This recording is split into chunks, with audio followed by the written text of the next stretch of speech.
Recording in progress.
Recording stopped.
Good morning, everyone. I just want to let everyone join. Babalwa, do we have quorum to continue? Good morning, Chair. Yes, we do have Morning, Chair. meeting. Morning, DM. Good morning, Chair. Good morning, Chair. Morning.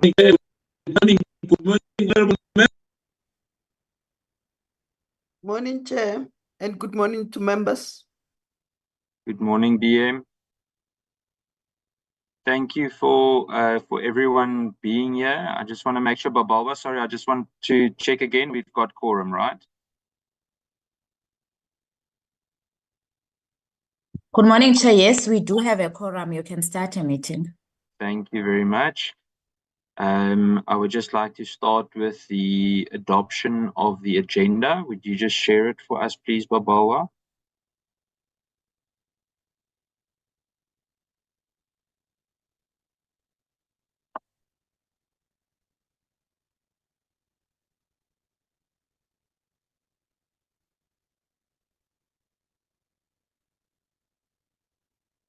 We go. Can we move to adopt the agenda?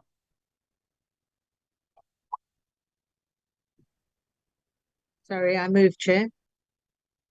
Thank you, Honourable Kola Barnard. Can I have a second to that, please?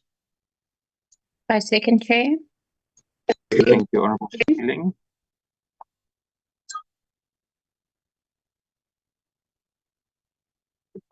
Silent. Thank you. We then move to adopt the agenda. Thank you, Babalwa. Colleagues, I just want to draw your attention to two things. It's not on the agenda, but it's just reminders for next week before we continue with the rest of the meeting. It's just regarding next week, Tuesday. You'd note a invitation for a joint session with the Minerals Committee regarding illegal mining, etc. So you would all receive that invitation via email. And then also regarding next week, Wednesday's session on rural safety, it's quite a large amount of people being, or that will be part of that session. And it has been asked whether we will consider doing it virtually. So it is virtual, and I just wanted to inform you on that. So you'll also I'll repeat it again after this session, but just make a note of that. Then I would like to move straight to the necessary presentations. I just want to ask DM Matale and DM Boshielo, have you got something that you would like to say before we commence? I know that the National Commissioner has urgent operational matters to attend to this morning. He did let me know early this morning already. And I know that General Nkua will lead the delegation on his behalf. But I just want to ask whether DM Matale or Boshielo would like to start with something. I think let's allow DM Boshielo to speak on our behalf, Chair. Perfect. Thank you, DM Matale. DM Boshielo, you're more than welcome.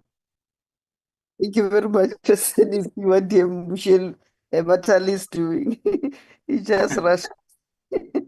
No pressure. Let me just take this moment to thank you, Chair, again, and also members of the committee for always calling us to come and account. Rest assured, Chair, the issues that you raise here, we take them serious, and when we go back, we try to improve as much as possible. So the same will be like today. We'll be listening to what members are saying as we give our report. We'll note and then go back and become better. Thank you very much, Chair. Thank you very much, DM. I appreciate it. I see DM Matale was still having some tea, and then he threw the ball to you suddenly. I think we can commence. General Nkua, can I hand over to you?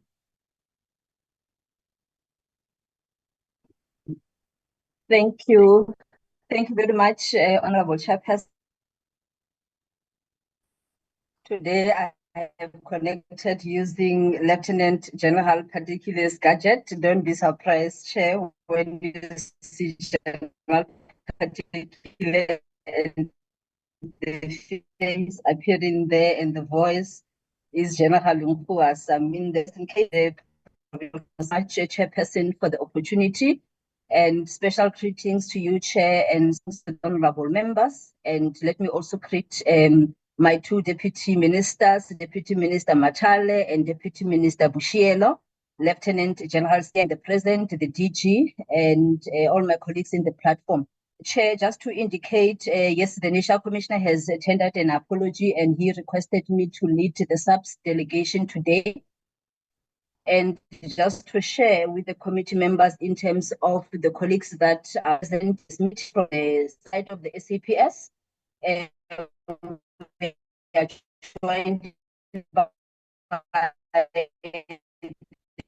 the Deputy National Commissioner Policing General Musigidi, the Commissioner CB, the General Responsible for Operations, General Sintimule, the Divisional Commissioner responsible for our CFO, Lieutenant General Dimpani, our Divisional Commissioner for Supply Chain Management, General Fani, the Divisional General Zulu, our Divisional Commissioner for TMS, General Mavundla, our Head of Strategic Management, General Rabi, Head of Risk and Integrity, General Matlou, our Head of Support in the Office of the National Commissioner, General Sibula, and our Head of Communication, our Acting Head of Internal Audit. So that is the delegation from the SAPS chairperson. And just to highlight some of the few issues that the National Commissioner, in terms of some of the successes that the SAPS achieved in the past few weeks, chairperson might have seen in the media that Recording in progress. the National Commissioner led the destruction of more than 340 million seized during operations types of General- drugs that General were Nkua, confiscated nationally General Nkua, during the General Nkua, General Nkua, 2020. General DM? Nkua, if you can Yes, switch DM, I off, can hear you. I can hear you, DM. Yes, sir, Switch- I can hear you, DM. Yes. switch off your camera so that you can be audible. You are not audible. Okay. It's sorry, Chair, about that. Thank you. Okay, thank you, DM. Am I audible now, DM? Yeah, the line where you are, it's a bit problematic. Can I proceed? Kata, but proceed. Okay, no, thanks. And apologies for that, Chairperson.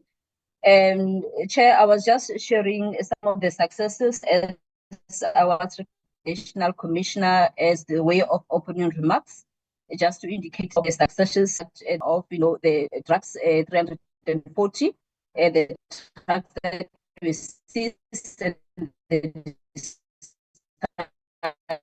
of those General, the signal is very, very bad. We can hardly hear you. For some other reason, it's lagging quite a bit. So,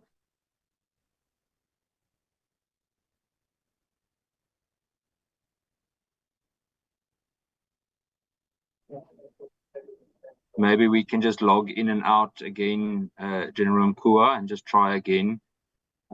Maybe we can get a better connection.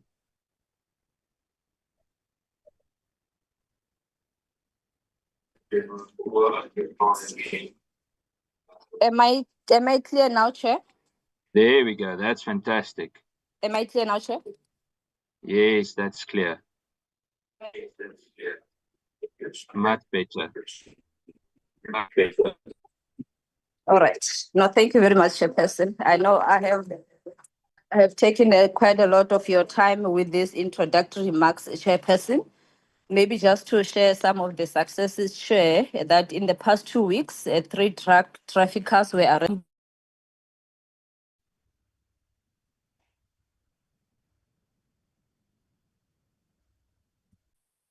You're muted now, General.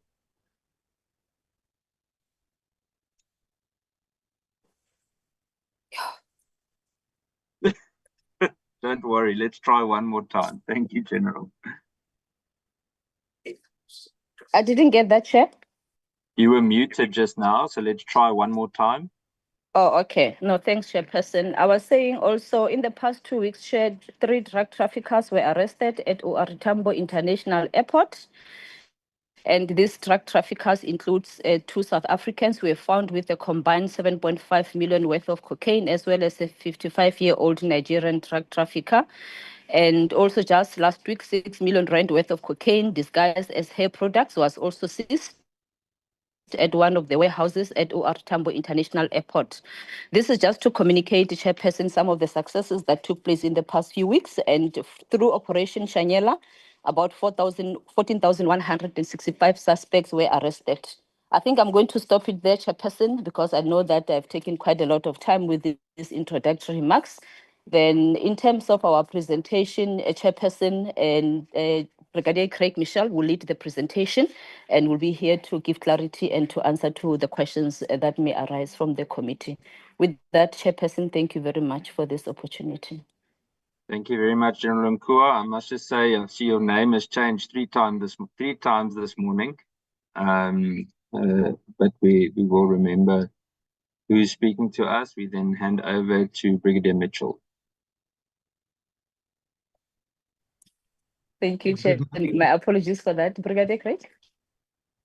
Good morning, Honourable Chairperson, Honourable Members, our Deputy Ministers, all protocol observed. I'm going to switch off my video and continue with the presentation. I know that you have a busy schedule today, Chairperson and Honourable Members, so I'll jump straight into the recommendations, of which there were 14 made to SAPS, and we have compiled detailed responses in terms of each one of them. Recommendations 1, 2, and 3 are interrelated and relate primarily to the audit process within the SAPS. Recommendation 1 looks for the establishing of clear accountability structures within the department to address audit findings, ensuring that leadership takes responsibility for such, as well as to implement a robust performance management system. The SAPS has introduced National Instruction 5 of 2024, which is a comprehensive framework for auditing performance information, as well as ensuring compliance to controls. It emphasizes accountability, transparency, and, as indicated, compliance with internal controls at all levels, which is implemented by means of our audit steering committees that have been established at national, divisional, and provincial levels. They meet on a monthly basis during the AGSA audits. However, the National Committee meets on a weekly basis. The purpose of these committees is to oversee these audits and ensure prompt issue resolution, as well as, importantly, as per the committee's recommendation, to enforce consequence management for audit findings. In addition to that, we have a detailed post-audit action plan. The committee was briefed on the 12th of February, which has been developed for police stations, districts, and provinces. It analyzes root causes of findings as well as implements corrective measures in 3 phases, focusing on compliance, particularly at police stations. Monitoring and reporting is established through the regular monitoring and quarterly reviews to prevent recurring issues. The quarterly reports are provided by the Audit Steering Committee to the Board of Commissioners as well as our Audit Committee, and this ensures that all stakeholders are informed and accountability is maintained, including the recommendations that are made in terms of consequence management. Consequence management is also reinforced through performance assessments. The audit outcomes are integrated into our senior managers' performance evaluations, and this reinforces accountability as well as the engagements in addressing audit findings at this level.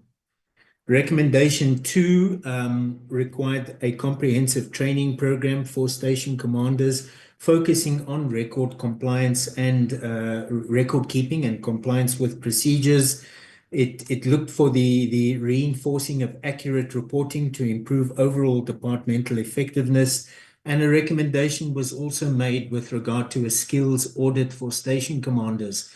The SAPS has developed an induction program for station commanders, which will target newly appointed station commanders and will cover key issues such as their roles and responsibilities, the management and leadership requirement, the resource management requirements, importantly, the operational environment and what is required there.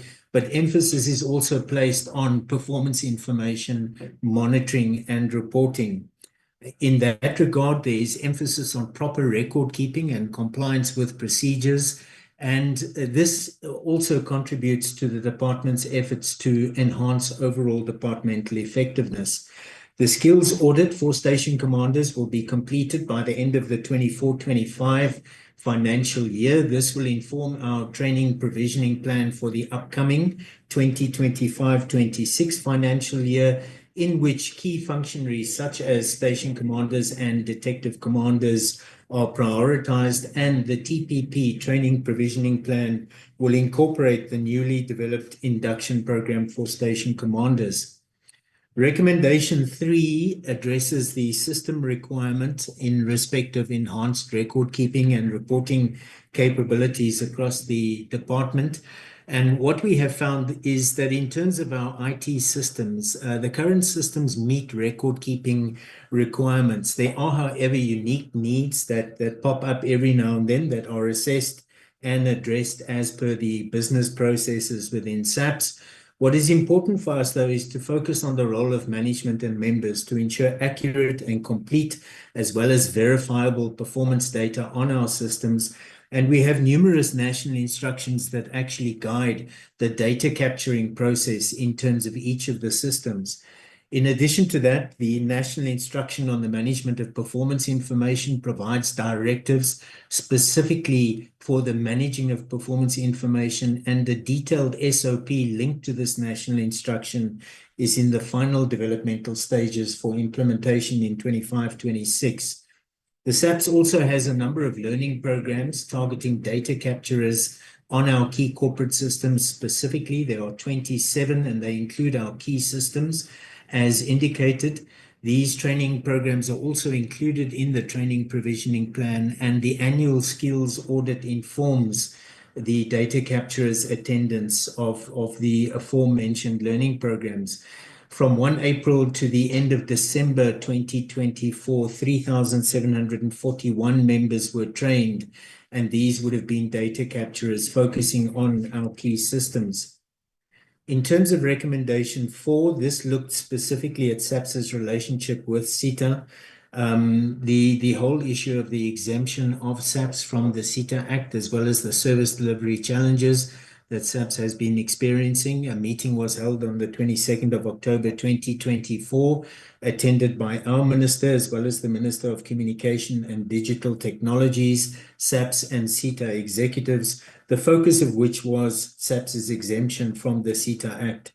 Following that, we did receive communication from the chairperson, Ms. Sangoni, who acknowledged the persistent difficulties at SITA and subsequently organized an oversight visit at the SITA head office on the 11th of December to identify the root causes underlying SITA's inabilities to service government departments and SAPS in particular. The SAPS attended this oversight visit and provided an overview of the challenges that we persistently encounter with SITA. In terms of recommendation 5, which is an important recommendation for us, which requires SAPS to proactively reduce the number of civil claims against the department, and then also pay specific attention to the detention of detainees, arrestees beyond 48 hours in terms of Section 51 of the Criminal Procedure Act. Just to mention that it is quite difficult for the SAPS to put everything on paper in terms of what it is doing to actually address civil claims. So these are just a couple of the main issues. We have established a National Steering Committee on Civil Claims. So this is a steering committee that addresses civil claims in its entirety. The purpose of the committee is to conduct a root cause analysis, a continual root cause analysis on civil claims, including inter alia the issue of detention beyond 48 hours, and the root cause analysis is informed by our risk management process. This committee focuses on the top 10 civil claim generating provinces as well as stations. The committee involves key divisions like Inspectorate, Legal Services, the operational environment, visible policing and operations, as well as detective and forensics, our IT environment, as well as financial management services. And there have been several engagements that have been led by this committee at various levels in the department. Just also to mention that the training of new recruits actually takes them through the process that is applicable in terms of the application of the regulatory framework, the legislative framework in terms of the executing of police functions. So it extends from Section 40 of the Criminal Procedure Act right through to make sure that our new entrants are familiar with the legislative requirement in terms of the execution of their actions. A concept plan has been developed by the Division Visible Policing and Operations, which focuses on proactive measures to address root causes and prevent civil claims. And there is a specific emphasis placed on the problems that we have with detention beyond 48 hours. As I mentioned, there have been several work sessions conducted during 24-25, the purpose of which is to enforce with provincial and district management the requirements related to the prevention of civil claims, as well as to direct management to implement proactive measures. A directive was issued by the Office of the National Commissioner on the 6th of March 2025, which reinforces the requirements related to Section 51C of the Criminal Procedure Act. It also refers to the Supreme Court of Appeal case act, in which a key ruling informed that the police cannot detain a person for the full 48 hours if this person can be brought to court sooner. And the court's interpretation is that arrested persons have the right to be brought to court for bail applications as soon as possible. So while Section 51D extends the 48 hours, if it expires outside normal court hours, but suspects must still be brought to court promptly. And it also emphasizes the consequences for not only the SAPS, but the entire criminal justice system in terms of non-compliance, as cases may be struck off the court roll if suspects are not brought to court within 48 hours without valid reasons. In addition to that, in order to ensure the correct handling of arrested persons who are in custody, our Division Visible Policing and Operations, who is the custodian at national level of these processes at station level, has developed two key national instructions. The first talks to the arrest, treatment, and transportation of an arrested person to ensure the correct handling of that person during and after arrest. The second, 13 of 2019, talks to the management of persons in the custody of the SAPS, and this deals with the management of persons in custody, including the application of the 48-hour rule. These national instructions are reviewed periodically and have been included in our learning programs as well as our inspection regimes. Importantly, the SAPS has introduced an integrated persons management system, which will enable us to transition from a paper-based system to a system-based detention management process. This will assist in ensuring timely court appearances within the 48-hour period, as the system functionality actually alerts relevant officers at all levels via email at certain key marks in terms of the detention period. And it prompts timely decision-making by commanders to ensure compliance. This system is in its system testing phase. 31 stations will have received the IPM by the end of this financial year, 92 stations by the end of 2026, 124 in the following financial year, and in 27-28, 400 stations will have the IPM implemented. In terms of recommendation 6, which recommends that the SAPS expedite consequence management and disciplinary steps in terms of two issues, irregular and fruitless and wasteful expenditure. Our SAPS's, our contract procurement and contract management capability has an irregular expenditure process in place, as indicated, comprising 4 steps. In terms of the disciplinary actions, these are instituted against members where necessary, and criminal cases are also registered if criminality is detected in this process. The SAPS's efforts in this regard are having a positive impact. We had 28 cases in 23-24 versus 10 cases to date in 24-25. In terms of fruitless and wasteful expenditure, the Treasury prescribed processes are applied in terms of the assessment of the particular transaction to make sure it meets the definition of fruitless and wasteful expenditure. Liability determination is done. Disciplinary processes are implemented, including initiatives to recover amounts from responsible employees. There has been a decline in fruitless and wasteful expenditure experienced by the department from an approximate 1.8 million in 22-23 to 837,000 in 23-24, of which approximately 533,000 rand was recovered. In terms of recommendation 7.1, which addresses the outsourcing of firearm management through a PPP, as well as the utilization of this to complement the newly developed firearm management system. The Central Firearm Register has several partnerships initiatives in place. It has partnered with the Professional Firearm Training Council to ensure training compliance. This also gives us access to the PFTC system for the verifying of applicant training. The CFR also collaborates with various other associations, including sports, hunting, and collector associations, which assists the CFR in certifying applicant credibility and endorsing firearms for specific purposes. The firearm licensing printing process is outsourced currently to the to the government printing works. In terms of the firearm control management system, which is a paperless system for the firearm management process, including the compliance requirements, this requires management level access within SAPS. It's not for private entities.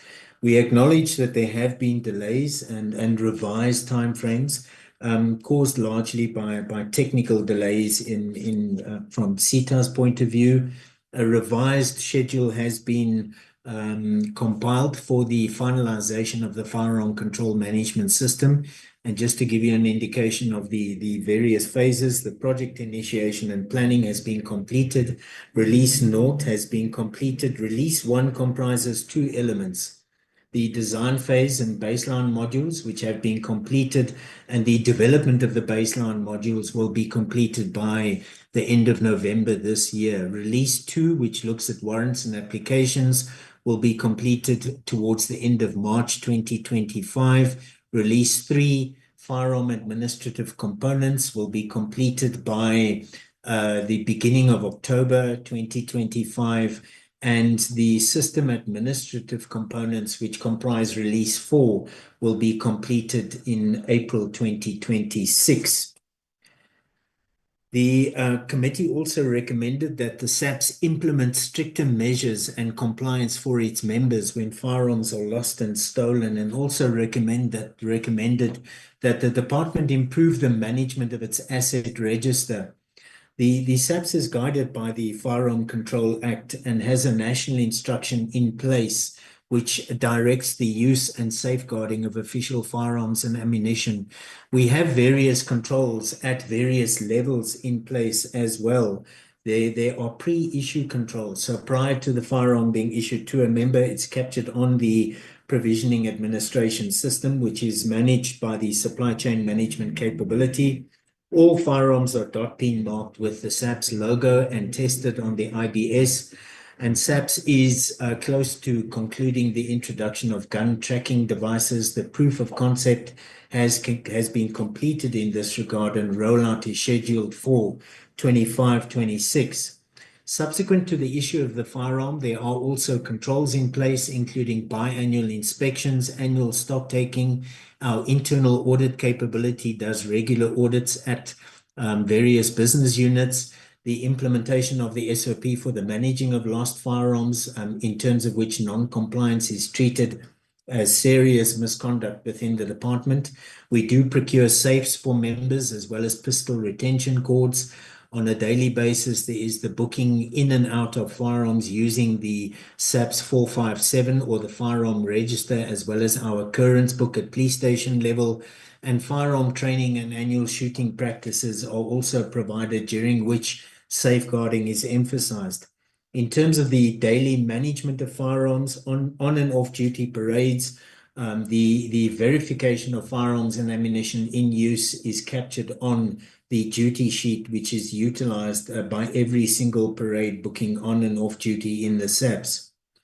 In terms of the procedure for lost or stolen firearms, it comprises a number of elements. Firstly, reporting.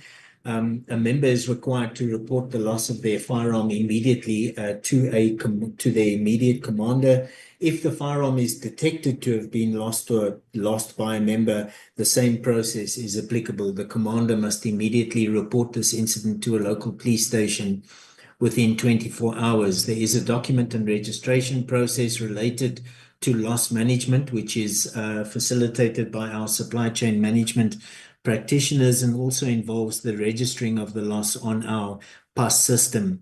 Disciplinary action includes the facilitating of disciplinary action against the relevant member if misconduct is identified, including the registering of criminal cases if criminality is involved. Verification and adjustment of the loss management process is applied again by the supply chain management practitioner, and in terms of liability, the legal services capability within SAPS determines liability in terms of the Treasury regulations, and our departmental prescripts require the internal investigation to have been completed within 60 days with sanctions applied as recommended. In terms of recommendation 9, this recommended that the SAPS introduce a targeted financial strategy specifically to support recruitment and retention of female police officers. And just to inform the committee that we have various initiatives in place to support the recruitment and retention of female police officers. Recruitment initiatives include the participation by the department in career exhibitions, both with the Department of Education as well as specific external career events. We also host our own internal career exhibitions where there is an emphasis placed on the accessibility to female members of traditionally male-dominated careers. Our gender representativity has improved significantly since 2000. At SMS level, gender representativity increased from 8.4 to 40.22 in 2025. Representativity at top management level is at 50%. Overall in the department, gender representativity from a female point of view is at 39.98 as at the end of January 2025. And the department has focused significantly on the increased enlistment of females, with 5,443 females having been recruited in 2024-25, as opposed to just over 3,000 in 23-24. In addition to that, we have specific policies promoting equality in the department. The aim is to create a non-discriminatory work environment. There is particular emphasis placed on training and development, which prioritizes women for key management courses. So, for example, the Station Management Learning Program. Various other training interventions also emphasize or place specific emphasis on women, generic and tactical policing, crime detection, management and leadership, as well as other specialized training. Female members are also exposed to international training opportunities. We ensure that 60% of bursaries are allocated to female members in the department, and we have an established mentorship and coaching learning program in place to support our female members. In terms of recommendation 10, which recommended that the department conduct a financial analysis of current leased properties to identify cost-saving measures, as well as to fast-track the long-term strategy that prioritizes lease-to-own options. Just to reinforce that the SAPS and the NDPWI have an MOU on state-owned assets, which is governed by the GIAMA. The NDPWI manages state infrastructure, including office accommodation, and SAPS cannot negotiate directly with landlords as the NDPWI handles leases. We currently occupy just over 1,000 leased facilities for various uses at various levels within the department. Various lease consolidation initiatives are in place. The pilot project to acquire buildings from municipalities and state institutions in Gauteng. The initial intention with the Telkom Towers Precinct project was to reduce leases in the Pretoria CBD. The Durban Central Police Station Precinct looks to convert living quarters to office accommodation. The Western Cape Provincial Officer there, the construction to reduce of new offices to reduce leases in the Cape Town CBD. The Forensic Science Laboratory, the new construction for the FSL in KZN, and the lease to own project that has been initiated for police stations that are leased from private owners, with implementation scheduled from 25-26. In terms of our future plans, once the terms of reference for acquiring privately owned facilities has been finalized, the build, operate, and transfer process to reduced leased facilities will be initiated. An important recommendation for us, recommendation 11, in terms of which the committee recommended that our training academies instill discipline and pride in prospective police members. There was also a recommendation related to the poorly maintained facilities as well as understaffing. In terms of discipline and conduct measures, the SAPS has strengthened the monitoring of professional conduct at our training academies. Daily parades are held at our academies, during which fundamental command and control issues are addressed, such as inspecting uniforms, the academy environment, as well as promoting and ensuring adherence to the code of conduct. Trainers ensure that trainees are familiar with the code of conduct, as this is an integral part of each one of our learning programs, and compliance with academy orders is monitored through the MOUs that we have in place with trainees that outline conduct discipline. In other words, the expectations from the department in terms of the behavior of trainees. The addressing of staffing and vacancies, the prioritized vacant posts are submitted for consideration based on available budget. Regular inspections and audits are conducted at our academies on a daily basis. Oversight visits are conducted by the Division Human Resource Development, our training capability to ensure adherence to regulations. And our internal audit component has scheduled audits for the next 2 financial years, focusing on financial management and governance, specifically at the training academies. In terms of the maintenance of the training academies, there is a collaboration between SAPS and the National Department of Public Works and Infrastructure through an MOU, which authorizes the SAPS to maintain 10 training academies. Numerous projects have been carried out at training academies during 23-25 to upgrade infrastructure at the conditions at the training academies. There are certain problematic academies. The Philippi Academy as well as the Tabong Academy remain problematic. Overall, in terms of the assessment that is done on our academies, in terms of the integrated development plan, 21 academies are rated at fair and 3 at good. There is specific emphasis at the academies in terms of compliance with the Occupational Health and Safety Act as indicated. We do, however, have ongoing maintenance and contract issues which remain problematic. Maintenance contracts for academies have expired, and NDPWI regional officers are in the process of re-establishing these contracts. In terms of recommendation 12, the committee recommended that a dedicated capacity to deal with discipline management be established in the department, and that the department review the entire discipline management system. The organizational structure that includes envisaged disciplinary units within the department has been finalized, and this provides for dedicated disciplinary units at national and provincial levels, and this is currently at the SSPC for consultation.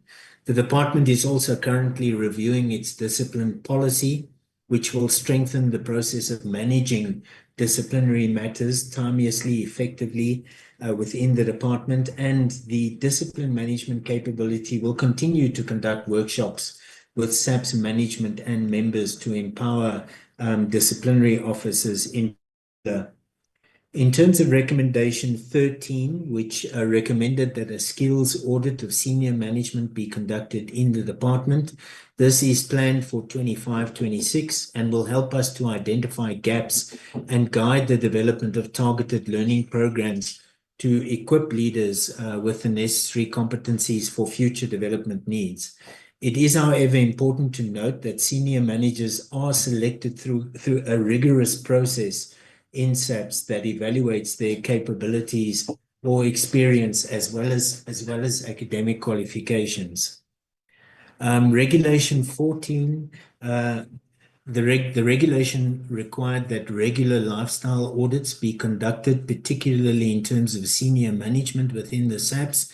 The SAPS has an annual lifestyle review process in place. All senior managers are exposed to this lifestyle review, including middle managers and certain key areas within the SAPS like financial management, supply chain management, and other vulnerable areas.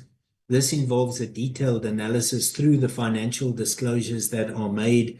And this analysis is particularly detailed, looking at various elements of the financial activities of members. In terms of Regulation 18 compliance, this ensures comprehensive evidence of staff members' financial means and lifestyle, and the department complies with this without exception, this requirement. This process allows us to identify anomalies which are red flagged. The individuals are then reported for further investigation by anti-corruption officials. And just to reinforce the role that is played by internal audit in this process, they detect financial irregularities and investigate internal allegations of fraud and corruption through the forensic audits that are conducted annually. Chairperson, that brings me to the end of the presentation. Thank you. Thank you, Chairperson. That's our presentation, Chair. Thank you very much, General. Thank you, Brigadier Mitchell, for the detailed presentation. I'm going to open the floor for some questions and comments. Geez, that was quick, even before I could say. Are there any more people that would like to make a comment? While you put up hands, I'll come to you now. Something just to note that I think we should look into. Brigadier Mitchell, in the latter part of your presentation, you spoke about rigorous processes for appointments. I've got several examples, but one specific one that comes to mind is the current district commander of the Overberg district, Major General, but only 14 or 15 years in the police, came in an administrative position, became the visible police commander for the entire Free State without any operational experience, and not too long after that became the district commissioner of the Overberg district, despite there being very, very competent people to fulfill that position. Now, obviously, no problem in terms of, and we have discussed this before, I know General Nkua and General Masemola have put in a lot of effort to speak about the professionalizing of the police. And therefore, for specific types of positions, it is understandable that we bring the necessary expertise from outside. But that is one of a list of appointments. So that maybe that's just a note we can take. We can follow it up as well. But yeah, I just wanted to mention that because I think that process is something we need to either scrutinize or question certain positions then, because somewhere there's a gap. I'm going to hand over to Honorable Kola Barnard and then Honorable Schikkeling. Honorable Kola Barnard. Thank you, Chair. Yeah, thank you for the presentation. If you could just fill me in, there are a couple of areas I'm particularly interested in. What exactly is the role of the Professional Firearm Training Council in ensuring training compliance? And does it apply equally to civilian and SAPS license applications, for example? And while on that, what is being done about the lack of shooting range availability for SAPS members? They're rarely trained, and sometimes there's no ammo for them to train. Has that been focused on and the problem resolved? It's been endemic. And what is the nature of the Central Firearm Registry's collaboration with sports hunting and collector associations? It's always been a rather fraught relationship. Has it all been resolved, and are they all facing in the same direction now? The challenges, are there any or issues perhaps with the current process for printing and distributing firearm license via the government printers? You know, and what's being done about the thousands of files stacked to the ceiling through every single corridor of the Central Firearm Registry, about which has Public Works yet found you a new building? Because of course that was condemned some years back. And what's the rationale behind restricting access to the firearm control management system to management level? Is it a security issue? Will it ensure integrity?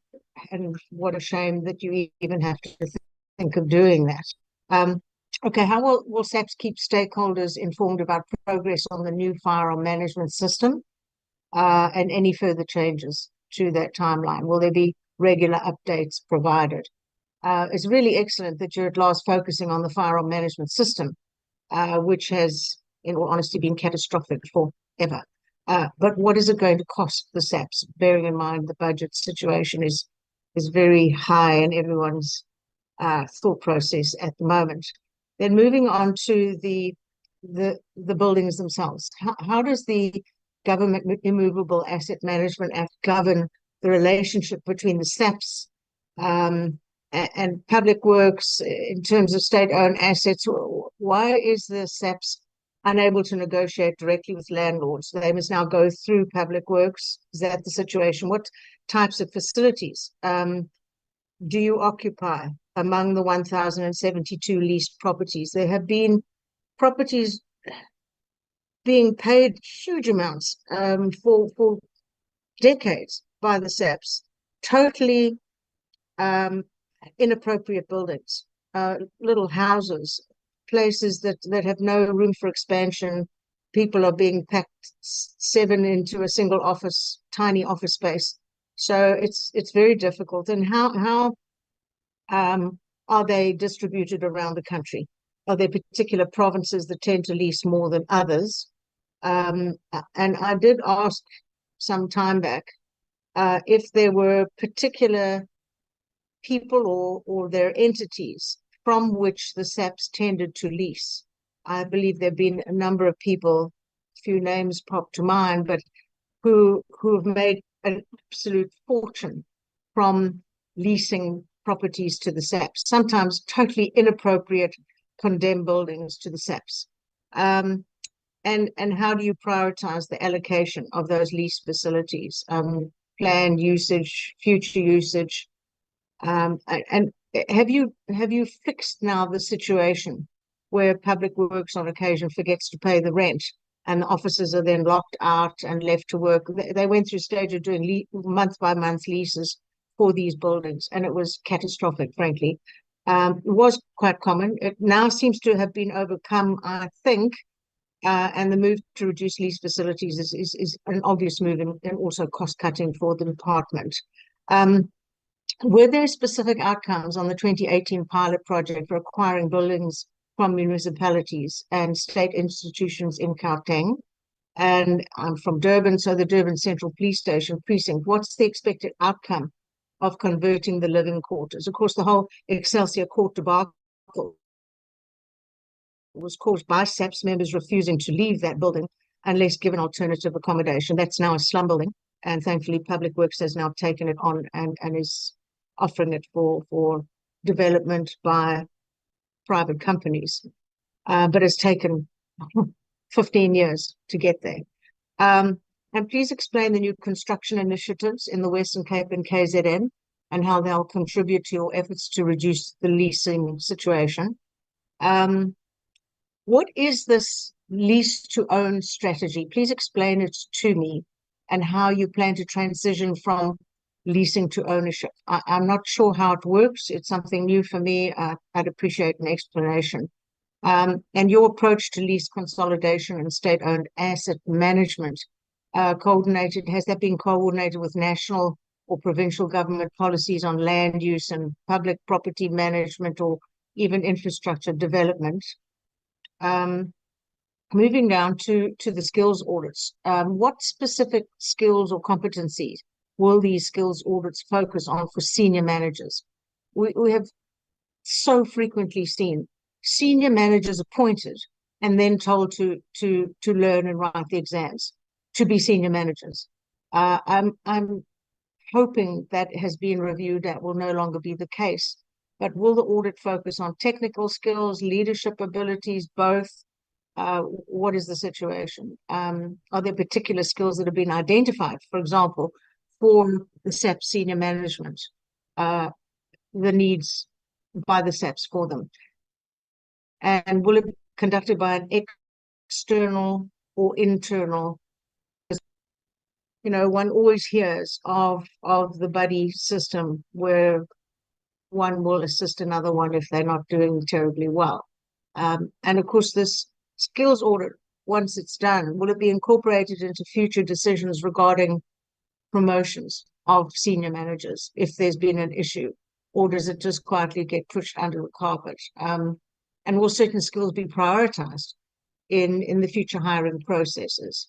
I must say I was shocked to hear that only now are you thinking of establishing dedicated disciplinary panels provincially and nationally.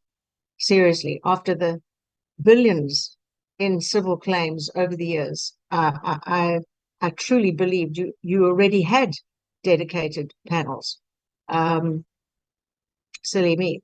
So how are the annual lifestyle reviews conducted for both senior and middle management? And I must say, I have heard of some very new and young police officers driving Lamborghinis. Some have hit the news headlines, so perhaps it should be considered that this could be and should be extended somewhat. And are there any specific thresholds that would trigger you, presumably a Lamborghini? But what is it, and how do they do it? Can people report others to you?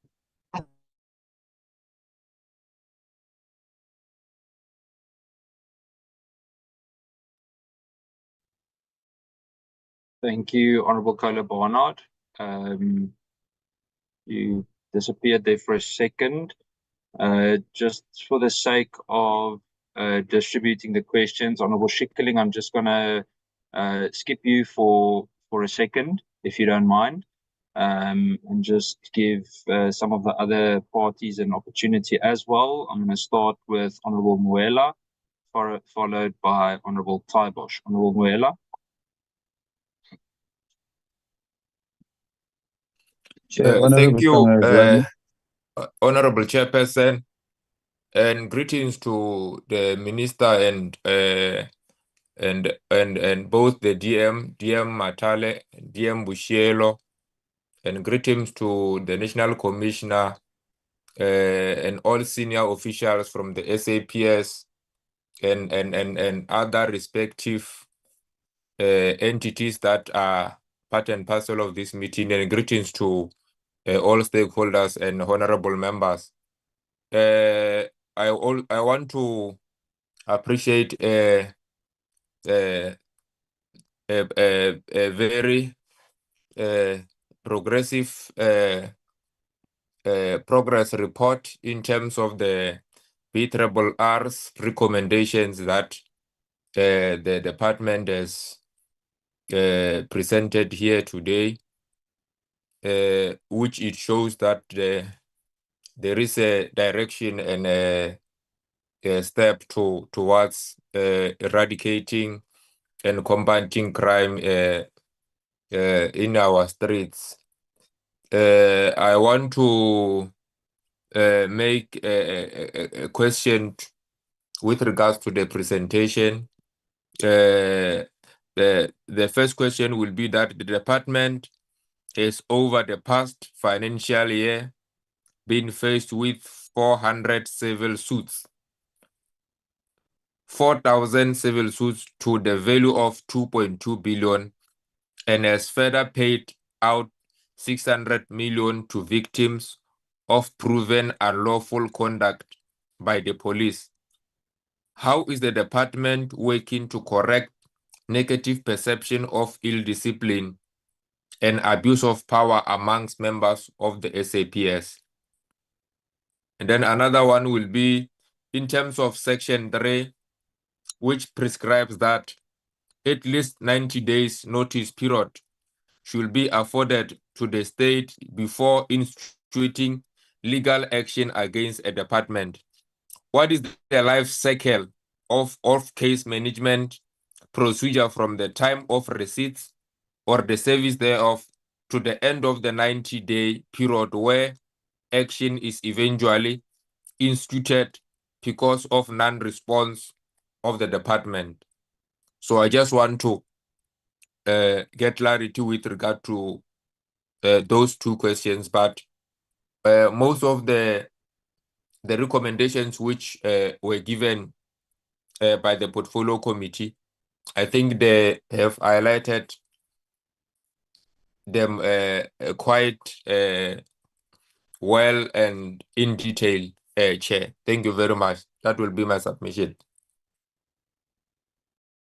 Thank you, Honourable Muela. Honourable Taibosh. Thank you, Chair. Good morning. All protocol observed.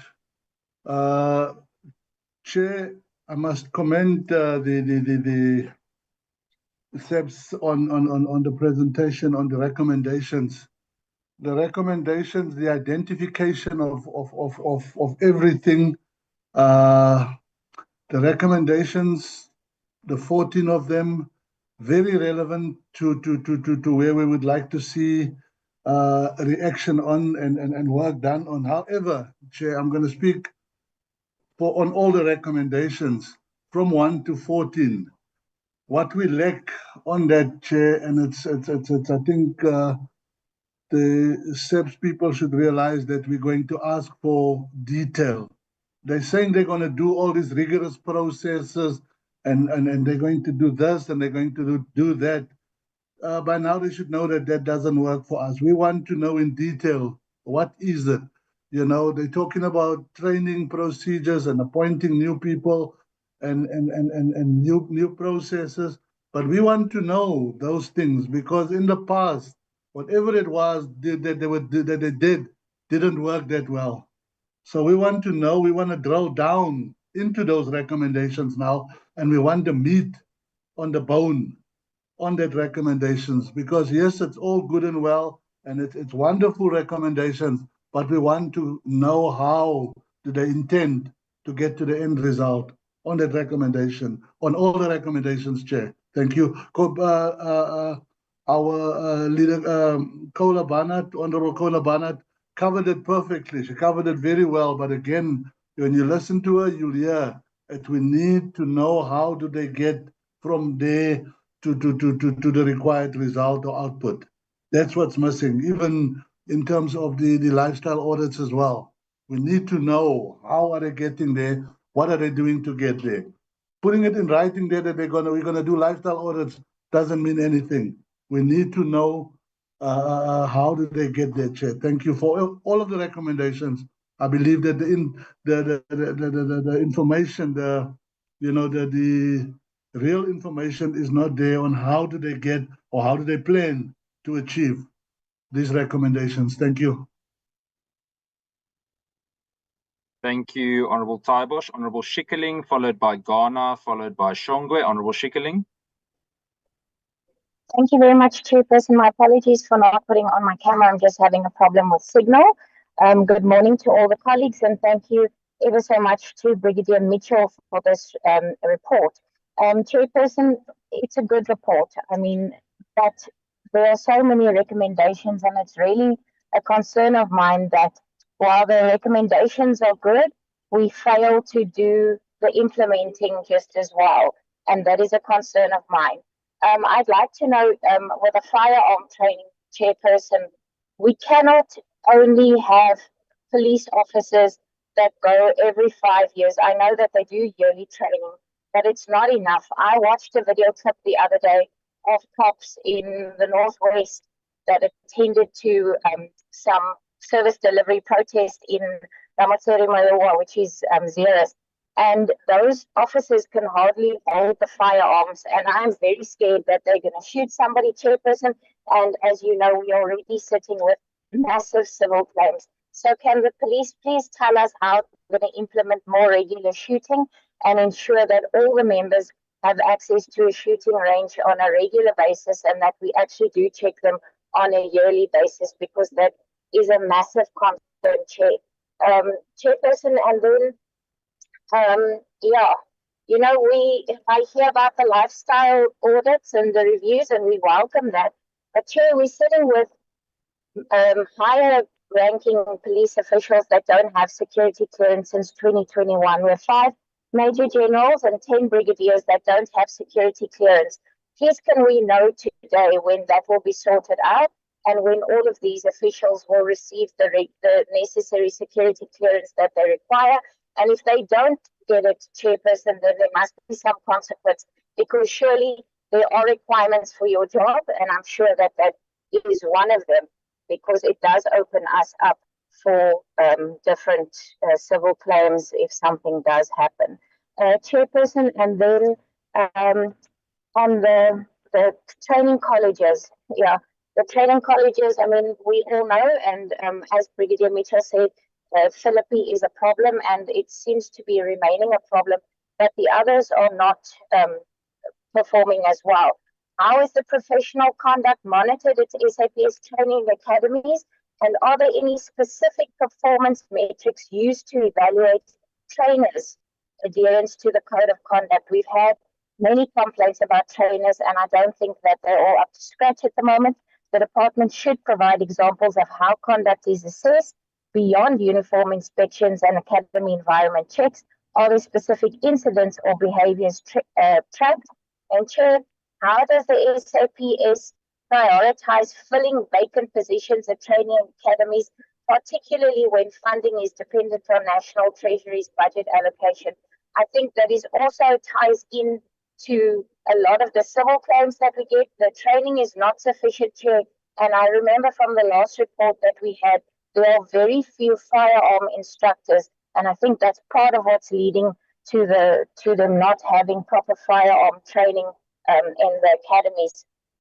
Chair, and then my last 2 questions is got to do with the discipline in the police. I mean, I've said before, and I know that several of us do, we really do try and greet the police officers as far as possible, but there are really some of the police officers that are seriously lacking discipline, and we get a lot of complaints, Chair. What specific areas of the discipline policy are being reviewed? Are there particular aspects of the policy that has been identified as problematic or in need of improvement? For instance, will the policy focus more on speeding up processes, increasing transparency, or improving fairness in disciplinary actions? And what specific changes are expected in the revised policy? Will it include clearer guidelines, stricter timelines, or new procedures for dealing with disciplinary cases? There are many disciplinary cases, and last week I made reference to 2 of them, where there are police officers that are still working that have cases against them, people that are working in the FCS, the gentleman that has a case of GBV against him. We can't allow that, chairperson, and I really think we must speed up our processes. There are processes that are in place, and we're just taking too long. Thank you very much, Chair. Thank you, Honourable Schikkeling. Honourable Garner. Thank you very much. I don't know what's it been. Let me try. Can you hear me, Chair? Yes, we can hear you. All right, thanks very much. I'll focus my input on recommendation 5, and I'll be quite short on that. Just to understand, so when I do my oversight police stations, so one of the things that happens, or what I get as information, is that when a member, and here I'm talking about detention for more than 48 hours, Chair, that in many instances leads to civil claims, is that when a member of the public comes and report a crime, there's almost a haste or a rush to go and arrest the person that is said to have committed a crime without any prelim investigation, which then leads to the person being in the custody for some time before any sort of investigation is done. I want to check, Chair, whether because when I read through that recommendation, it does not speak to a move towards let's call it a questioning of suspects and releasing them without having to go through the processes of a bail, especially in instances where the prelim investigation might point that the person might not have committed the crime. I want to check if that aspect is being considered, because my sense and what I get when I do oversight is that people get arrested and there's no questioning that happens. Questioning in many instances happens post the appearance for bail application. So I want to check the period from the arrest up until a person is sent in. How are we dealing with suspects in that period, where in some instances suspect might have to be released without waiting for the bail because the investigation do not point to or the questioning interrogation will not point that there's a sufficient case at that particular point to be answered. And how do we track those suspects that are released without having to go through the bail system? Because I feel that at the moment, every person that is brought into the police station, or a lot of people that go into the police station, they get put into in custody instead of being questioned first, interrogated first before they are put in custody. How are we bridging that gap? That's the question that I have, Chairperson. Thanks very much. Thank you, Honorable Ghana. Honorable Shongwe. Thank you, Honorable Chair. I don't know whether I'm visible. Go for it. We can hear you clearly. All right, Chair. Thank you. I can't see you very well. You're camouflaged. Oh, that's wonderful. I'm Tulani Shong, a member of the committee deployed by NK. Chair, I appreciate the presentation. It aligns most of what is truly needed by the SAPS. However, I feel like it's been written by a very good person who can write proposals and perfect presentations. Without us being practical on those presentations, there's nothing that we can be happy about. Now, my question is, I hear that the emphasis on training. The most critical two things that a member should be equipped with is one, firearm training skills, advanced, if I may say. Advanced and tactical driving is very crucial as well. I'll put emphasis on the driving because members have spoken about the firearm.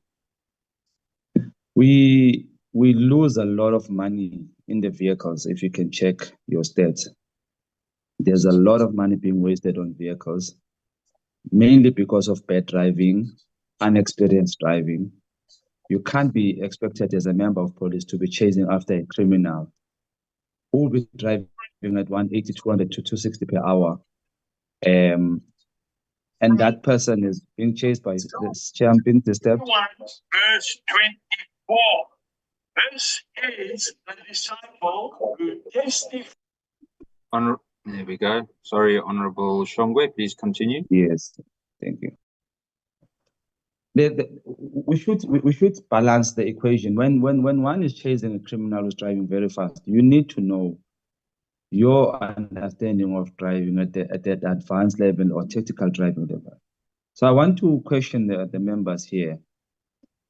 How is the program in Benoni driver training doing, and why are they not resourcing that program? Because it is a much need for the SAPS members. You get members running around with bakkies and the BMWs, but they roll those vehicles like nothing. They can't even hit corners and stuff like that. So what are they doing with that course in Benoni driver training? Why are they not resourcing that course? Because I went there on oversight. Their vehicles, there's nothing in that yard to train those members. But there were millions spent on that course. For one, developing a skid pan. A skid pad was, I think it's over serious millions. It's there. We wasted money on that for nothing. The usage of racing courses, still there's money being wasted there for nothing now. So I want to know, what have they done that is so serious about that cost to at least help us to reduce the cost in terms of vehicles? Last week, I wanted to ask a question, Chair. Unfortunately, you said we'll ask this week. It seems like we've given up. The SAPS has given up on places like Barcelona, Etwatwa, Khayelitsha and Mitchell's Plain in Cape Town. It feels like there is no plan. They don't have a plan because crime there and the thing of gangsterism. We've been knowing this information, Chair, for a long time. We've been knowing this information that those places, there's crime everywhere, there's gangsters everywhere. But in terms of us taking the new recruits or the well-experienced members and push them in those areas in heavy numbers, we've been not doing that. I don't know why we're doing that. I just want to know why the SAPS leadership doesn't have a proper plan to help those people. It can't be, Chair, that people are always telling us that when they want to request Uber, Bolt, or any vehicle, that thing rejects them because they say those areas are a no-go area. We can't have such in South Africa when we've got so much SAPS members employed under SAPS. I believe that it should be a system that even the sector vehicles, there should be a sector pay. Actually, per sector, it should be actually well-resourced. I don't know how to say this, but it should be well-resourced in such a way that there should be about 10 or 20 vehicles per sector. And members, I cannot say numbers. So I think, Chair, we should focus on what is much needed than having a well-written document that presents a plan that is not going to be practical. That's all, Chair. Thank you. Thank you, Honorable Shongwe. Can I hand over to General Nkua for the response, and then we're going to Honorable Skosana. If you've got a short question, please do continue. I'm just careful of time. Honorable Adams. Yeah. I can't put my hand up. I've been trying to get your attention. Sorry, man. After Honorable Skosana, of course. Thank you, Chairperson. Sure, Honorable Skosana.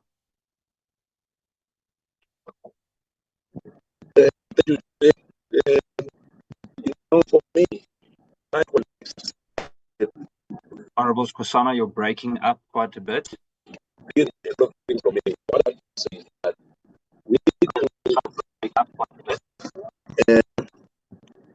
We can't hear you, Honorable Skosana. You're breaking up a lot.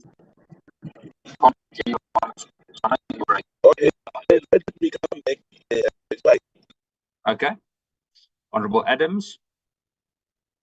Thank you, Chairperson. I've been struggling to focus because there's been so many breaks in the in the network. I've only had maybe 30% of what was said in the meeting, and the presentation has escaped me, so I'm looking forward to reading the minutes. Chairperson, there's a few areas of concern for me.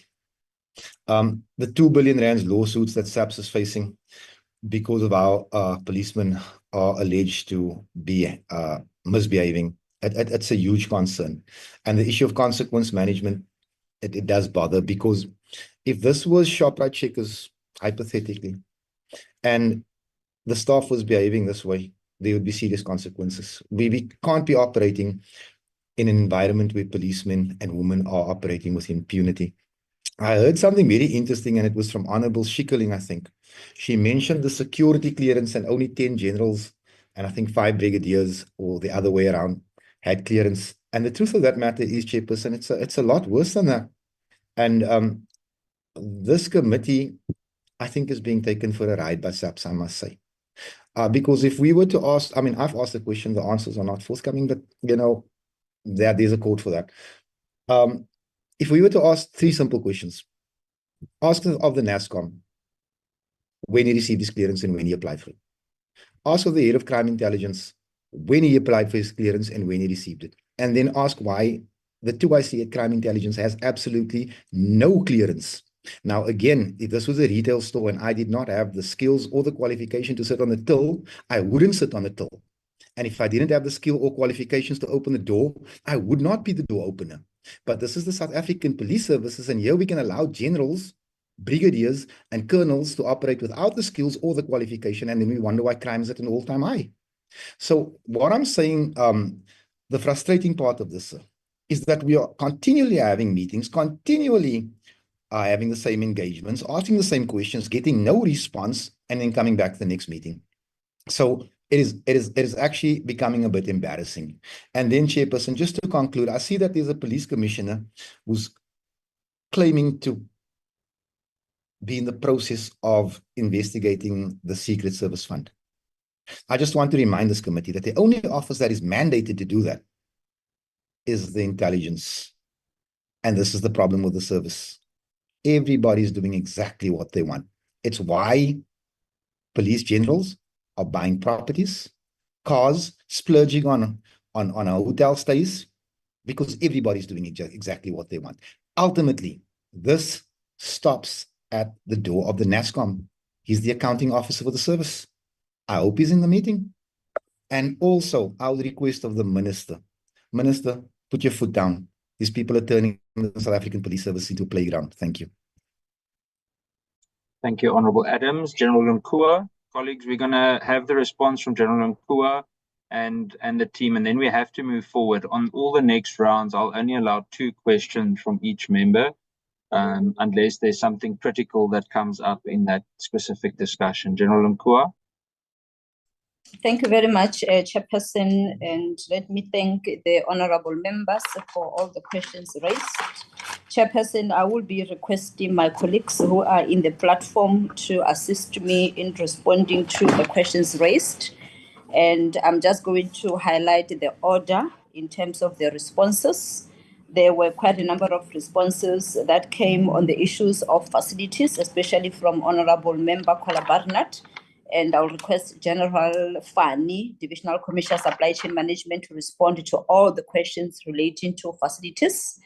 And General Fani will be followed by Lieutenant General Zulu, responding to the questions that are training related, and General Kamani on the issues of civil claims. And General Kamani will be followed by Lieutenant General Mamoteti on the issues of the firearms related questions. Then Major General Matlo on the lifestyle audit, and I'll come back to close, Chair, in responding to questions relating to the discipline, the trial units, as well as touching a little bit on some of the security clearances.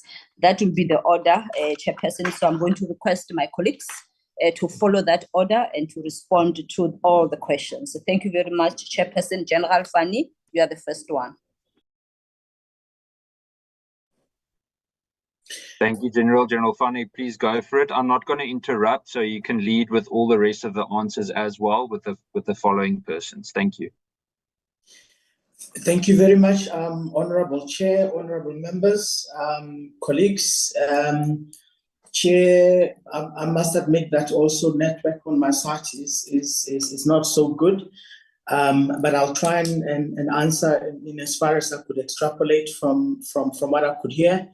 In terms of the leases, we are not mandated, neither have we got the devolved powers to arrange leases. All the powers in terms of lease arrangements are still the competence of the of the Department of Public Works, either nationally or in the regional offices.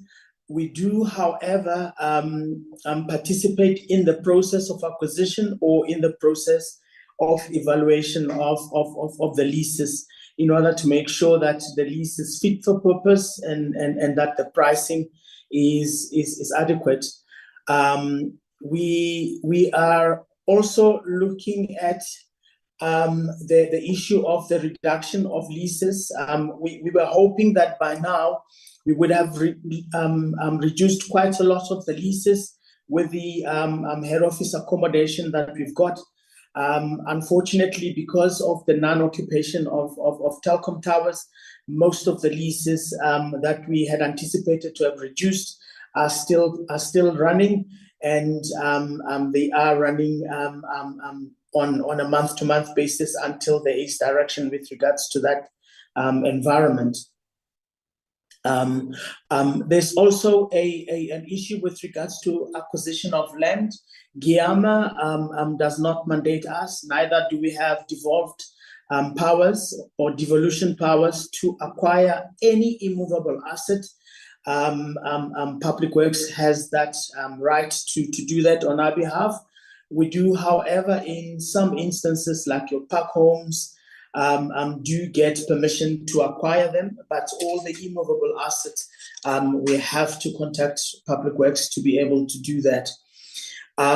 The Public Works has started a program called Lease to Own, which we are participating in. I think most of the government departments are doing that. What we are basically saying in a lease to own, the principle is that we do not have to have perpetual occupation of landlords' properties with no benefits to us other than occupation. We are at inception of that program. We will identify, after the condition assessment has been completed, we will identify those police stations or any other accommodation that is fit for purpose and that has least risks for us, financial risks for us, and we will then embark on a process to enter into an agreement to occupy on a lease base, but with an ultimate goal of owning those properties and have them as an asset to South African Police Service and subsequently in the asset register of the Public Works, who's the custodian of the immovable asset register owner. Honorable member asked, what are we doing with KZN and Western Cape PC's office? Public Works is running a PPP program for us. They are going to go out on tender with for the utilizing the build, own, and transfer model.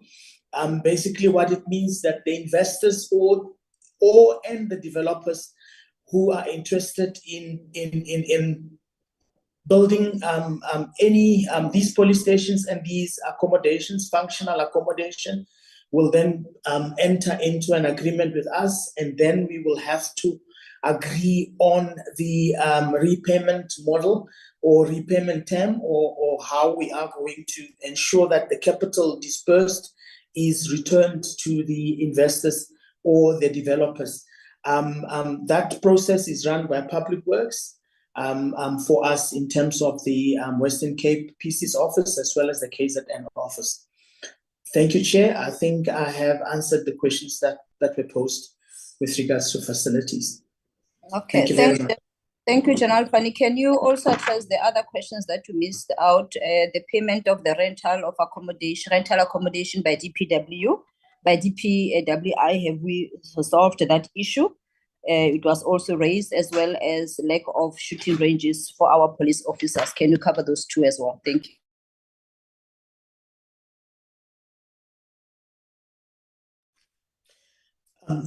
Thank you, Chair. With regards to the payment of rates and taxes for us, we are handing over the payment to Public Works, and Public Works then advance that payment to the municipalities. There are only a few of the facilities that we are paying directly to municipalities, but majority of them, Public Works is the middleman that does that.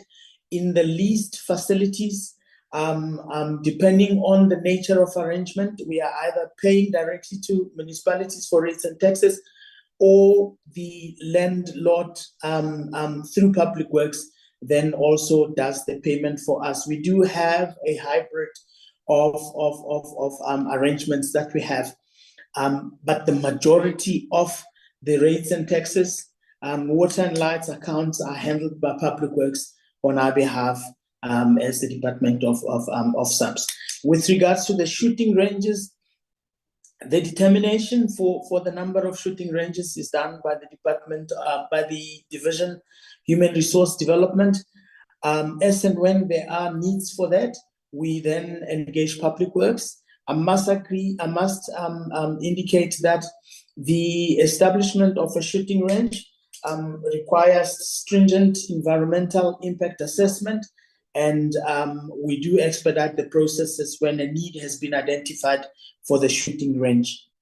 Chair, I will submit. Thank you very much. The next one, General Zulu.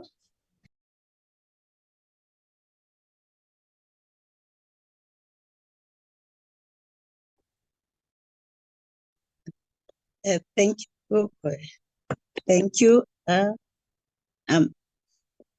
Okay. Thank you, Chairperson. I'm not sure whether I'm audible. Yes, we can hear you well, General. Thank you. You can continue. Thank you. I'm struggling to open the video that side, but I'm here in the office. General Zulu, I'm going to respond on the questions that are related to training, and good morning to the Chairperson and the honorable members and the Deputy Ministers in the platform. Thank you, sir, for the opportunity to respond to these questions. I will first look in terms of the first part on the skills audit. The skill audit that we do and we focus when we do the skills audit is a framework that DPSA, it's giving an instruct to say we must continuously do the skills audit. And then as the departments, it forms part of making sure that all our members, yearly, we identify each and every area for the skills audit. As we indicated, that the senior managers will be also forming part of the skills audit that we are going to do in this upcoming financial year. And then what do we do then when we do the process that we follow when we do the skills audit? The skills audit, it differs to each and every, it's got its own proposal. How are we going to do? Because the environments, they differ, but at the end, the product is going to be the same. So when we do this, we work with the TMS, which are our TMS division, as well as CETA, which they assist us in terms of uploading the instruments that we are going to utilize. Because this instrument, some of them will be a written information, and other it will be more focus groups and interview and the interviews that we'll be conducting. So why are we doing this? When we do this, we want to find the current skills. What is this particular person, the skill that the person is having, and what are the gaps in this particular person to perform the particular job that is doing. For the senior managers, we'll go and look to the profile, the advert for this particular person to be a major general, to be a lieutenant general, to be a brigadier. What was it expected to have? What was the advert saying? And then we go and then assess to say, this is what, therefore, the skill that needs to be, he needs to have this type of skills. Based on that, then we'll say, What then is the current skills that we can determine based on the instruments that will be utilized? Then from there, we can say in the current skills that this person has mastered this particular part, yes, is fine. But there are still gaps in terms of A, B, C, and D. And then these are the gaps that needs to be addressed. In terms of the gaps then, some of them, it will need training that you must go formal training on certain aspects, and then must be assisted on that one. Some of them, it won't be mostly, it won't be mainly, but the training, but it would be maybe we need somebody to coach or to mentor this person so that it can boost. Let's say, for instance, when you look in terms of that, a person is not confident enough, but he's got all the skills, but is not confident enough. So you need a person to mentor this person so that he can be able to do the job. So when we've done with the skills audit, what happened in terms of that, then the profile will determine to each and everybody in the system. That's why we're utilizing the system to do the skills audit, because you can, everybody that participated, the system will be able to capture all the areas that we assessed during the skills audit.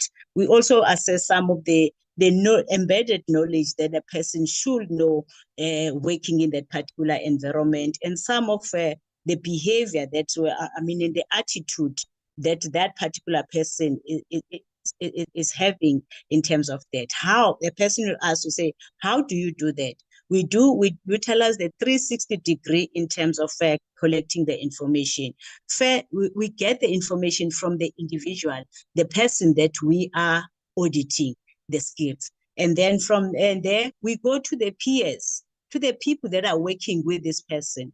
If I'm working with the lieutenant generals, these are my peers. They can go and ask many questions about me so that they can identify what are my skills and what are my gaps. And then we also go to the subordinate, the people that are reporting me. They'll go to these major generals and the brigadiers and the colonels that are reporting to me to find out, to see in terms of the skills that is in there, they are going to get that. And then the fourth one is the supervisor. Then they will go to the person that I'm reporting to. They will go to the Deputy National Commissioner and ask, or the National Commissioner as the main number one client, how do you think the skills of General Zul are in terms of delivering what is expected?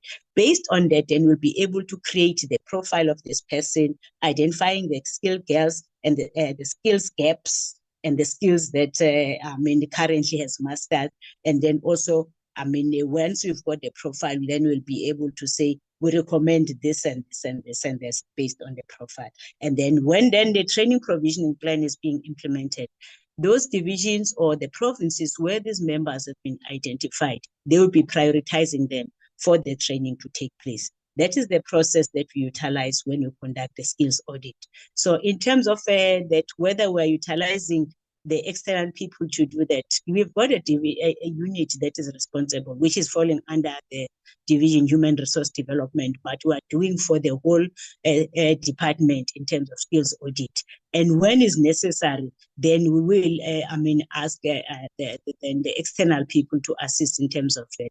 And some of them, they become an external people because is a client, and then it forms part of the 360 of those people that will be giving information about this particular person, so that you can be able to to have a full understanding of how this person is. And then the system, unfortunately, when you go to the system, once you're in the system, there are only people that can able to access the profile. No one can change what is in there. Once it's in there, only those people that are working on the skills audit, that they can be able to function with it. No one can be able to change what the person, whether it's a supervisor or whatever, or the peer is commented to the particular person. And that's how then we limit to those people that will be working on their profile.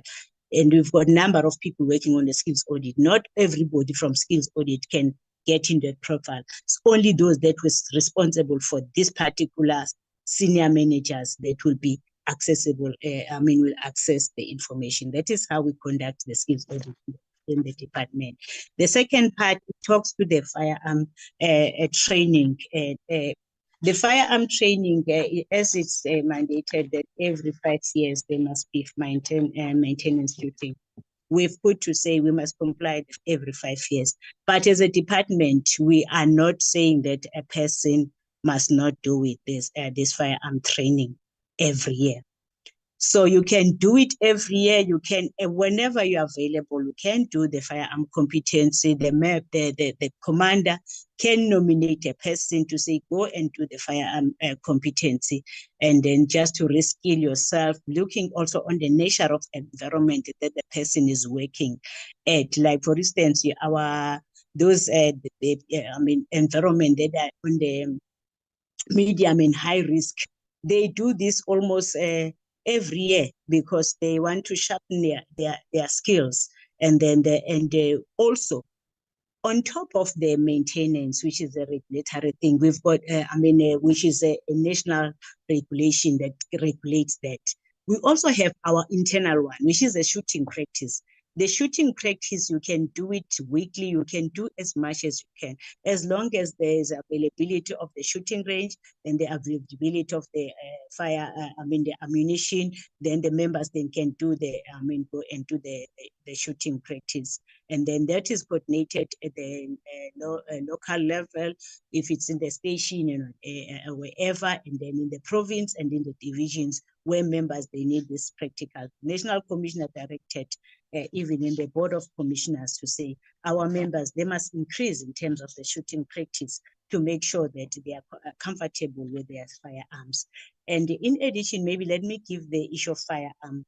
When we talk about the firearm in the police, so that we can have a background in terms of our firearm, we've got the first level of training, which is a basic training, the tactical training at the level of a tactical policing one, where people are introducing to different firearms and everything that they need to do when they are handling the firearms, the legal principles, and also we also utilize the test batteries and the skills and fear obstacles, how to utilize the firearm while they are still, in action. Let's say they are chasing the criminal or they are facing the criminal. The criminal. This is what we also look at the act, which is the Criminal Procedure Act. We give them to say, as they are doing these skills and fear, as well as the simulations and the practicals, we also include this the Criminal Procedure Act to say what is the act says when you can do this and that. So that is what is when they enter the police. We infuse everything, the operational, what is happening, and then also the law that is applicable. And we also give them the 3 firearms, and even including the tonfa. We train them to say how to utilize the tonfa in case when they need to utilize the tonfa as part of utilizing the protection. And then when they are outside, we've got the second level of training, which is the TP2, which is Tactical Policing 2, TP2. And then this TP2 is the one that is a higher level. We give them more skills also to enhance their skills. And then through that, we also, get more of, the skills being acquired by these members. And then we've got also the third level of training, where you go now to the courses like the Special Task Force, your NIU, your counter assault team, you go to your TRT. All this, because they are attending to a medium and very high risk, we give them their own training. Their training is so intense, even mostly of that it's got their weapon phase, which the weapon phase is the one that takes a lot of time because they must be skilled in terms of these firearms. And also in all this training, we train them how to handle the firearm. And there's a competency in this. In this competence, you cannot leave the college without being found competent in terms of how to handle the firearm. And if that is the negligence, if the committee members, they are seeing all these things, we are able to charge the member to say, you knew that was wrong. Once years ago, there was someone who was sitting on the firearm, which was circulated. The organization tried to get this person, and that member was disciplined accordingly because he was not supposed to sit as well. He was, not complying. So we continue doing that. We've got the refresher course that were, the upskilling and reskilling in terms of the firearms. where we talk about shooting practice, the localized training, where we take the group of people and then we say, no, go and do this because you can see that there's a problem on this one. We give the station lectures also in terms of handling the firearm, as the honorable member was indicating how the members were. And also when we pick up some of these station lectures, we talk about these issues. Even the police safety awareness that we conduct during the station lectures and any awareness that we give to the police, we talk about this firearm handling, etc. We also have the other training that we provide for them, which we call it's pistol clinics and fundamentals. Here, it's the workshop that we give them so that they can be able to say, you know what, when you handle this firearm, you must be psychologically be prepared. We give them the guidelines and the principle in terms of the firearm safety. We give them the skills of how to use the firearm, and then when to use the force and when you don't have to use the force. We're making how to make your firearm safe, and then also just to be comfortable, be a friend with your firearm, because at the end, when you come to out of the college, you still like a new. It's like when you're starting to drive, you cannot just drive as you wish. You just drive, and then after then you are comfortable with the car. In 80, you will be driving 80, and then in 120, you will drive 120. But if you're starting with a car, it will be saying 80. But to be on a safe side, you say 60. If it's 100, you say 80. So because the person is comfortable, always will make sure that it goes to in this right zone. So this is the thing that we also, as we give these coaching clinics, we provide them to the localized places, the stations where they are coming from, the units, so they can be able to demonstrate to our police officers, how can you handle your firearms, as well also protect yourself with this firearm and protect others.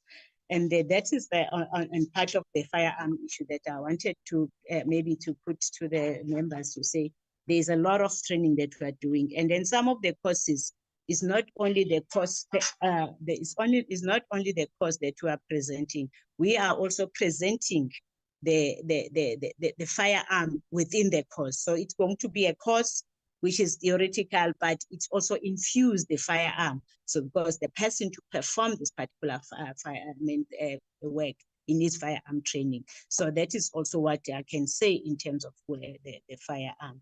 On the issue of the professional conduct at our academies, I must say that in terms of our professional conduct at our academies, we are looking to the professional conduct for the trainers or for the personnel in the colleges, as well for the trainees at the academy. And then how then we check in terms of this particular code of conduct, as we've indicated what we do in terms of code of conduct. But we've got what we call the code of conduct, and we've got code of trainers, as well as the college orders. These are all these things, they guide and they direct how people should behave, how should they conduct themselves, what should they do when they are in the college. So whenever we implement to say we check, how do we check the performance of this particular conduct? We check against all what I've mentioned. And then where there is a violation of any of this, then we go to the disciplinary regulation 2016, where we institute the discipline measures in terms of making sure that we put and the members, they're always on the right direction in terms of discipline. So we give you all these things to guide your behavior. And we always emphasize to say, if anything, if you go wrong with this one, it will lead into discipline. And we did. We have the record of the trainers that we have disciplined. We've got the record of the trainers that were dismissed. We've got the record of the trainers that were given sentences in terms of the behavior that they've done. So that is how we're so strict in terms, because we believe that discipline must start at the college before even the trainees become constables or whatever. And even those that are coming for in-service, we still discipline them according to this, because they'll come from the station. When we find this thing, there's something like this where, there's a violation of this code of conduct, then again, those members, we still discipline them. as they come to our training. In terms of I think there's one, it's a driving school. Yeah. In terms of the Benoni, I must say that Benoni, we are utilizing Benoni for our training, and then all the courses they are taking place at Benoni College. We've got the driving. Anyone that started to drive, some they go for licenses and the learners and the licenses, and then others will be coming for the high performance vehicles like the first responder, your 10111. So we'll give them to say how, if you are utilizing the high performance, it's mostly the 10111, they will go for a special training for high performance. The provinces, they will request to say we want this, and then we'll prioritize them in terms of that. And then we also give them the training on the motor vehicles, normal one, and then also on the motorbikes as well as the heavy trucks. We do everything, code 8, all the codes, and they are always there in the academy. On top of that, we developed the program with supply chain, which is a program. We sit with them to train them to say, before you drive a state vehicle, this is the course that you must undergo, and we are presenting and we are capturing in a training administration system. So those members that are coming in, they are being trained in terms of how to drive before you give a state authority to say, we go with you all over where you see if you've got, you are able to drive. And then after that, you can be issuing the state authority to drive the vehicle. So you first go to the course, and then after the course, then you can be given the state authority. That is what we have introduced as we are seeing the accident happening. And then the skid part, we utilize it for the advanced driving exercises as well as for the motorbike training. We always having this. And as I'm talking, I know that we've got vehicles that were received by Benoni. We bought the vehicles in terms of what we receive in our budget. All the vehicles that we bought, it went for the Benoni because they had a lot of the vehicles were boarded. So we prioritized them in terms of the vehicles that we bought in terms of the resources. And some of their vehicles, like for instance, when PSS, they've got their vehicles because they've got a way of recycling their vehicles. At a certain point, it must be. So those vehicles, they're still in good condition. Also to train our members, we also utilize them as a form of, instead of disposing and auctioning them while they're still in good condition, then they'll be always assisting us also to get them for advanced driving, both the advanced driving for technical driving and also for the advanced driving for our principals, the VIPs, and etc. And we are having 11 vehicles for the advanced driving courses that we are having at Benoni as I speak. That is what I can submit on the vehicles, Chairperson. I'm just checking on my notes if I've made something. I did talk about training. Firearm. I did talk about the professional conduct at the academies. I did talk about the skills audit. I'm not sure if there's any other stuff that I did not cover, but thank you so much, Chairperson. Thanks, General Zulu. For completeness, can you add on the issue of the shooting ranges on top of what General Fani has responded to, the shooting ranges? Thank you, Chairperson. On the shooting ranges, I don't want to be a blame game in terms of we are the department submitting. The shooting ranges, there are shooting ranges that falls under the division human resource development, like that goes with the colleges. But the SAPS as a whole organization, the provinces, they need more shooting ranges. And then provinces are submitting through division supply chain, and as General Fani indicated, that there's a lot of dependency to Department of Public Works. So then that is when the academies, like you'll find that Mpumalanga does not have the shooting range, that they are most of the shooting range that we are utilizing there, we are renting those shooting range, and then we become the client. Some of them, they are SANDF, shooting ranges, others they are Metro. We are utilizing even Metro. Sometimes they will utilize our own shooting range because they've got only certain firearms, and then also we've got some firearms that they don't have, but they utilize that.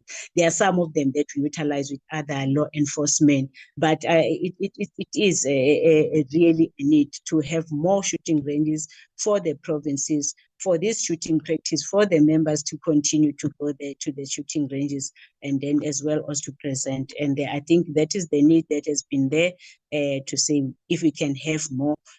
But in the shortage of the shooting ranges, we have made a collaboration, and we also made so much, working relationship with the other shooting ranges that are the provinces. They meet an agreement with those ranges so that they can be able to, with a low rate that we are paying in terms of that. Thank you so much, Chairperson. Thank you, General Kamani. Thanks, Chairperson, and good morning to yourself, sir, and honorable members of the committee and our teams and all the colleagues on the platform. Chair, if you allow me, I'm going to request General Ramorena Swai to respond to the questions that were asked, and then I will cover where, if a need arises. Thank you, Chair. Thank you, Chairperson of the committee. Thank you, Deputy Minister. All protocol observed. With regard to the first question relating to civil litigation, what is it that the department is doing to correct negative perception of ill discipline? I think I will answer these questions in twofold, answering both Honorable Mawela as well as Honorable Adams with regard to that particular question. On the issue around what are we putting in place, what measure are we putting in place to deal with the ill discipline relating to matters that lead to civil claims. As part of the measures, we have established the steering committee. On the steering committee, immediately when we received letters of demand or summons, we analyze and the civil claim to see what is the root causes, and also send to the relevant station. Now, on a monthly basis or quarterly basis, we'll call the identified station commanders as well as the line manager so that they can come to account with regard to those civil claims. This gives them an opportunity to identify where there is non-compliance with the prescript, and also to allow them the opportunity to deal with the members at that early stage of the letter of demand or at the letter of after receipt of summons, so that they are able to can put measures in place to address that ill discipline. So that is part of the first part of ensuring that there is consequence management. The second process of consequence management is from legal service perspective. After finalization of the civil claim, and you'll find that later that the member has forfeited state cover, that there was non-compliance with Section 38 of the PFMA or Treasury regulation, we start with the process of recoveries. We have implemented that process of recoveries to ensure that there is consequence management to those members that have forfeited state cover, that have acted beyond their authority. So that is the second part of ensuring that there's a consequence management, and we deal with the issue of ill discipline. We also, from time to time during our steering committee, encourage the station commander and line manager to address the issue of ill discipline immediately on being identified, and not wait for when we receive the summons or the letter of demand. So those are the two processes that we deal with in terms of addressing the ill discipline process. Then the latter part of the same question is relating to the high amount of 2.2 billion emanating from the unlawful conduct. I think, Chair, it's key that we also highlight the part of the unlawful conduct, because we have identified, as we are doing the root cause analysis, that most of the conduct does not necessarily mean that all the conduct that leads to civil claims is emanating per se from unlawful conduct. Now, we have categorized this principle into into two, whereby we identify where there was material irregularity, meaning where there was non-compliance with the prescript. That's where we ensure that at least we have to recover. There has to be a consequence management. However, we have the second leg whereby you find that the member was within the prescript. I normally make an example of your domestic violence cases whereby the wife complains, and then the Domestic Violence Act itself, it says direct arrest. And the person will be arrested. And then when the person has to appear before court, then the complainant will be saying, no, I wanted you to just speak to my husband. I want to withdraw the case. So normally we bring those cases, we don't withdraw the cases, we bring the cases before court, and the court make a decision to withdraw those cases. Now, based on the fact that there was a constitutional damage that happened there, because it means emanating from our constitutional right or mandate as SAPS in terms of Section 205, we have invaded on another person's right, which is Chapter 2 of the Bill of Rights, in terms of freedom of movement. So based on that, the person feels like he's entitled to claim damage, intellectual damages from SAPS. So in those kind of circumstances, we analyze and look whether did the member do anything wrong in terms of the prescript, in terms of Domestic Violence Act. And you'll find that most of the time the member complied in terms of the law. However, based on the delictual damages, then we end up having to make payment of such civil claims. Also, the court orders us to make payment because of the deprivation of the person's right to freedom of movement, despite the fact that the Domestic Violence Act is stipulating that the issue of DV is a direct arrest. So those are the issues with regard to the first question. Coming to the second question with regard to the Section 3 of the Institution of Legal Proceeding against the state. I think the question was what is the life cycle and case management procedure from the time of receipt of a letter of demand? I think Section 3 of the Institution of Legal Proceedings is clear on the process that needs to be followed. Now, the first process that the person has to follow, or the plaintiff has to follow, is to ensure that they file the letter of demand. That is the pre-litigation stage, where they file a notice to make us aware that I'm intending to institute legal proceeding against your department. Now, on receipt of that letter of demand, we have to register it on our loss control system. Hence, whatever the amount that he has indicated that possibly I want to claim for about 5 million, we have to register that letter of demand. We have to also include that amount or register that amount on our loss control system so that it's reflected on our contingent liability. Thereafter, we have to make sure that we send a letter to the attorneys to say, we acknowledge the receipt of your letter of demand. If the letter of demand does not comply in terms of the Act, we indicate that your letter of demand does not comply in terms of the Act, ensure that it complies with the directive or with the Act. Then we will distribute that letter of demand to the provinces if the province have not received, because it will now have an incident number. Now, from that letter of demand, that's where we start with our investigation processes, whereby we have to write to a particular station which is involved and try to get the copy of the docket, the SAPS 10, the OB entry, so that we can be able to identify who was the arresting officer, who was the investigating officer in this matter.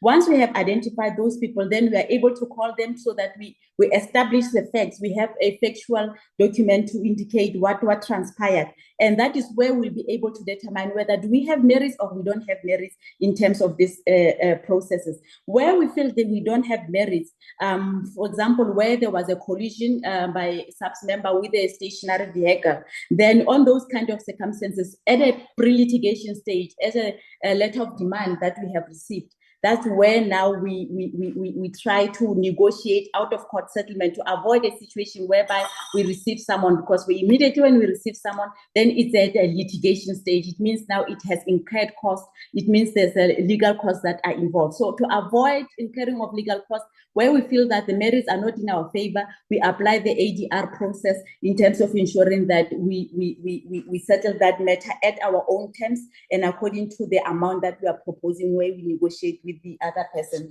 So that is the process in terms of the legislation. I must indicate, Chair, that the plaintiff has got 6 months to issue the letter of demand in terms of that the institution of legal proceeding to indicate the course of action. So that is that pre-litigation stage, just to notify us, to give us notice that I'm intending to proceed. Then the plaintiff has got 90 days within which to issue out summons to us. Now, the summon part, that's where it's now a litigious stage. And most of the time, when it's at a litigious stage, you'll find that we have to file the notice to oppose. The notice to oppose, because we have already conducted our investigation in terms of who's the arresting officer and get the factual report in terms of why did you arrest, why, who was the investigating officer, what is it that we have established. Based on those things, we will look. Sometimes the merits might not necessarily be in our favor. However, we will go and oppose it based on the quantum, because we find that they have claimed a huge amount of money, and which does not justify the conduct that the person has done. So it's important that we also have to ensure that we raise those issues with regard to the amount. How did they reach that amount? If we need to have, if they need to quantify, they need to provide us with all the documentation. That is the pre-stage now that we are following. Now, with regard to the life cycle, regarding the second question, SAPS, because it's not the dominus litis, the process, it depends on the plaintiff or the attorneys that have started the process. So sometimes it takes 3 years to finalize the litigation after the summons has been received, but it depends on the person. But if there is no movement on the file after 3 years, that's where now the dormancy policy gets in, and we also apply the Prescription Act after 3 years if there is no movement on the file. That is the system that helps us also to reduce the number of civil claims, because the number of civil claims and the amount that we see on a quarterly basis, where we are able to close in terms of our dormancy policy, to ensure that where there's matters that are withdrawn, where the matter that we have not been any movement, because sometimes they institute but they never proceed with the matters, and we end up with those high contingent liability on our system. So we have to find a way of doing checks and balances to ensure that we are reducing the number of civil claims that we are receiving. Can I then go to the questions of Honorable Gama regarding the issue of when a public member report a crime and then police arrest to investigate? I think it's key to indicate that during our sessions with the members, that is one of the things that we stresses upon, to indicate that the purpose of arrest is to bring the perpetrator to court and arrest because it's infringing on the person's constitutional right. It should be the last resort unless the category of crime falls is of a serious crime that it requires the person to be arrested. And it's important that we also engage with the NPA prosecutor if we are not sure. And we also indicate that there are other forms of arrest in terms of your section 50 or subsection 1. It indicate of the Criminal Procedure Act, it indicate other manners of bringing the perpetrator to before court using the SAPS 496, which is in terms of section 72 of the Criminal Procedure Act, issuing out of the J534, which is a written notice to appear in terms of the section 56 of the Criminal Procedure Act. So those are some of the things that we send out as circular. We provide training. We also look at our registers when we are visiting the station in terms of our service delivery improvement plan, to ensure that a person is not in our detention facility more than what has been required in terms of the law and in terms of the section 50 subsection 1 of the Criminal Procedure Act. I think I've covered all the questions with regard to legal service. Thank you, General. Thank you, Chairperson. Thank you. Thank you very much, General. May I request the colleagues that will be responding, can we be succinct and straight to the point, please? General Mamuteti, please. The program is still too long. You can proceed. Okay, thank you very much, General. Good morning to the chairperson and the members on the platform. All protocol is observed. Just to answer all the questions relating to the firearms as asked by the Honorable Kola Barnett, the issues around the PFTC is a Professional Firearm Trainers Council which is responsible for the development of the training manuals, as well as the programs for the private firearm owners. So they are also responsible for accrediting the firearm training institutions, the instructors, as well as the moderators. They are also developing the standards and issue the certificate in that regard. How do they help us as the organization in terms of issuing the relevant licenses, whether to the training institution or to the members in terms of their competencies? We do the verification through them so that we check whether those members have really been accredited by the institution and whether the results that we're getting, they have been captured by them. We have access to their system in terms of the agreement that we have between us and between the two organizations, which is working very well. That is the relationship that we're having with them. On the relationship with the different associations, which is the hunters, the collectors, the sports shooting associations, yes, we do have a relationship. And we even to an extent attend to their annual events where we assist them to check whether they are in compliance with the Firearms Control Act on an annual basis. They call us in to come and assist them in that regard. But also when we have to accredit a person as a sports shooter or as a collector or as a hunter, we also have to get a confirmation from those associations to verify whether the member is still in good standing for that person to be able to be accredited or be issued with a firearm license. The delivering of cards, so far we don't have a problem with the delivery of cards. We have a relationship and a memorandum of understanding with Government Printing Works. There is a courier services that is providing that services, which then they will be able to deliver the firearm licenses to the provincial office, and the provincial office is able to distribute to different police stations within the province. In case where there is a misprint or there is an issue that is raised on the delay, normally we do a reconciliation on weekly basis with Government Printing Works on those applications that have been approved and check whether all the firearm licenses have been printed and distributed.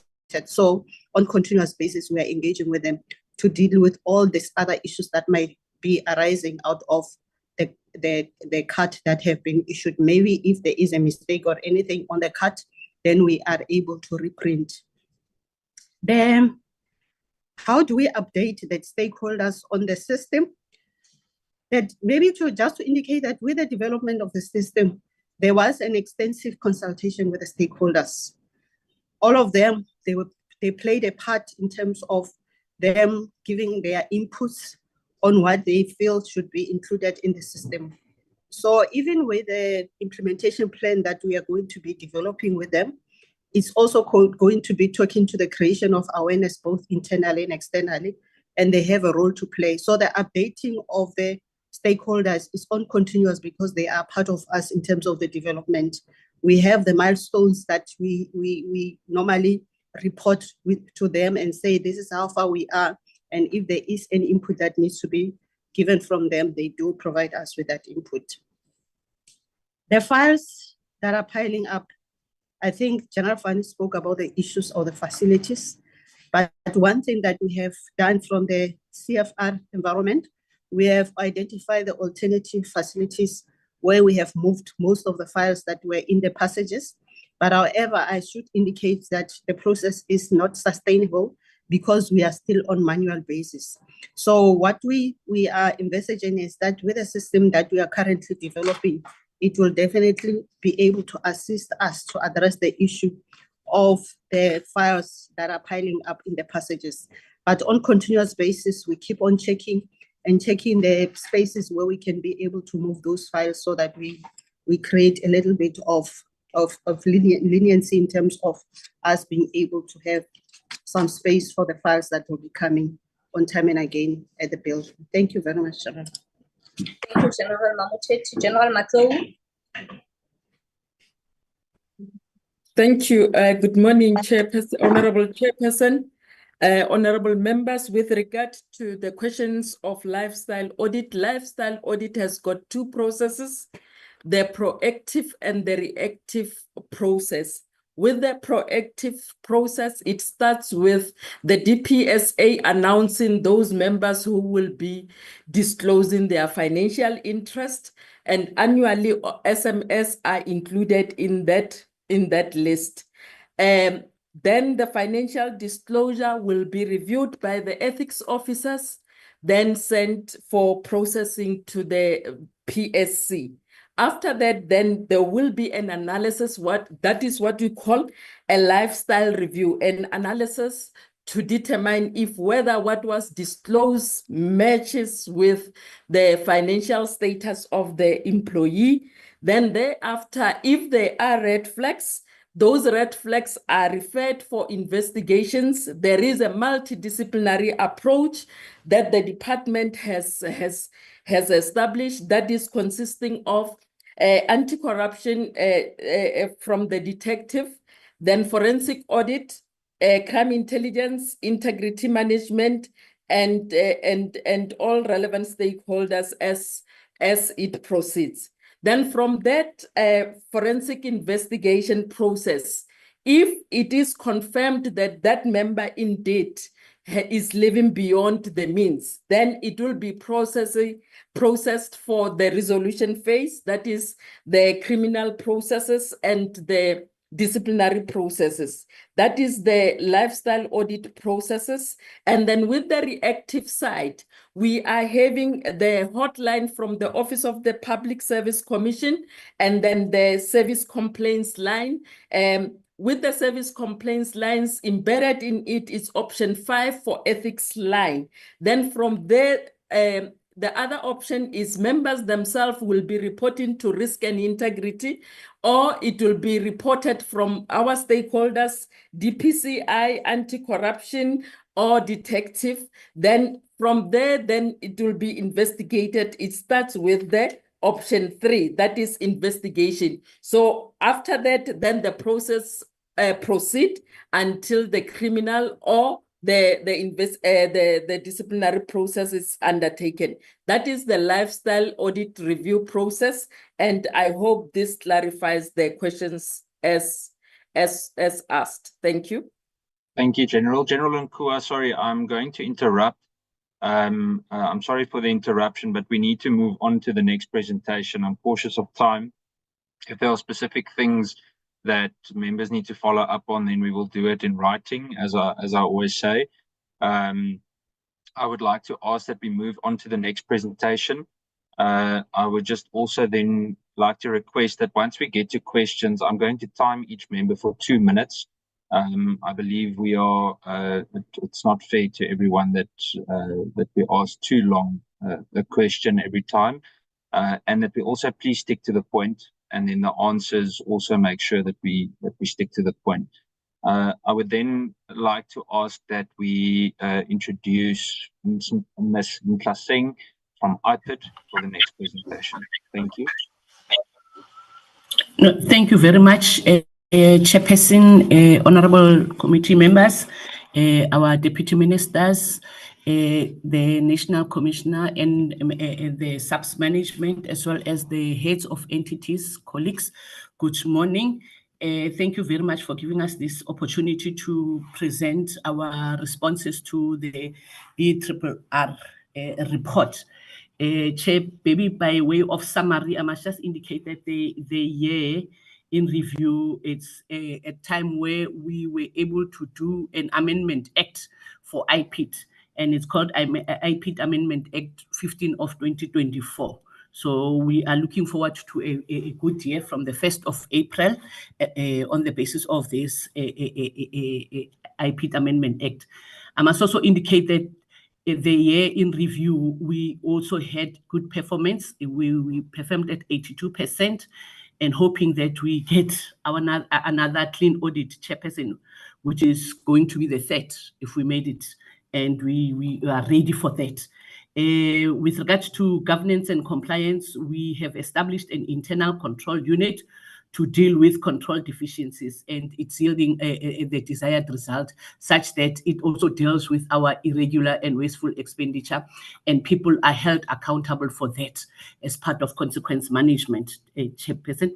We've also tested the quality assurance model, and it seems to be yielding the desired result, such that we are also intending to have a unit dedicated to deal with quality assurance, especially on our investigation before and after, Chairperson. This quality assurance process will assist us in reducing our nolle prosecute cases, as well as withdrawal of cases, because we'll now and then be reviewing the cases that are being withdrawn by courts. We're also intending to establish a forensic unit just to make sure that we are upping our game in terms of complicated or complex crimes. And we are hoping that it's going to give us what we want it to give us. Currently, our senior managers are undergoing a lifestyle audit that is being done by SIU, and we're hoping for good results, because you can't lead without being ethical. So it's important that we are undergoing this lifestyle audit, Chair. We've also employed retired detectives to assist us with the process of backlog cases, and the process has yielded results, because we are seeing some movement in our backlog cases, because all these years we've been struggling to deal with it, as we feel that the capacity is not enough for us to deal with it. So these retired detectives are assisting a lot with that, but they're also assisting with the transfer of skills. So our team of investigators are learning a lot from the very same retired detectives, Chairperson. We're also having our investigators being trained by SIU on to improve our investigation skills, Chairperson. And part of it, it's the forensic investigation, as well as investigation within the supply chain management. So we really need that skill to assist us in dealing with the challenges that we are experiencing and the cases that have been reported to us. A research unit was also established in review to assist us with the crime trends and patterns, and it will also inform the department how and where we should be improving our service delivery. With regards to marketing, Chairpersons, we have strengthened our marketing strategies, where we have partnered with a private company to assist us in profiling ourselves in the boards of different malls, and that is where our numbers are there, and we're already getting complaints coming through that, Chairperson, and we're hoping that this process is going to be rolled out in all the 9 provinces, because we are seeing that we are getting more cases through that. We've also conducted rural imbizos, and we're interacting with communities in rural areas, and they've started reporting their cases, and they now IPID. And we're hoping that in the next financial year, we'll also continue with these rural imbizos, because they're very important for us. And we are able to talk to people who have not opened cases at all and have had so many crimes committed against them by police officers. We have also joined the imbizos hosted by the Ministry of Police, and we're also getting cases from those imbizos. We have engaged radio stations, and I've had interviews on radio stations as well as TV shows, just to profile the department and engage our communities on the ground. We are also having a WhatsApp group where we are joined by media houses, and every day we are sharing or communicating with them on a daily basis on the successes, and as well as cases that we are picking up. And that is a platform where the journalists are able to answer question us on some of the issues or on some of the cases that they feel that we have left out. And I must say it has yielded the results. We're also present in the social media, because it's a viable tool for us to make sure that we communicate with the people at large, and we are also getting good feedback, although in some instances we might be criticized, but I think that is a constructive criticism, because it assists us in improving our services. We're also part of the exhibitions by SAPS and other stakeholders, and in the next financial year, we are now engaging to roll out and engage community policing forums, because they've been requesting us to really join them and and make sure that they understand what are we all about and how can they also assist in the process. With that being said, Chairperson, I am going to hand over to Mr. Khanyi, who is going to take us through the responses, the responses to the BRRR, and we only have 12 Chairperson, and I'm praying that we are going to be short and not go on and on. Thank you, Chairperson, and I'm going to hand over to Mr. Khanyi to take us through the BRRR responses. Thank you. Over to you, Mr. Khanyi.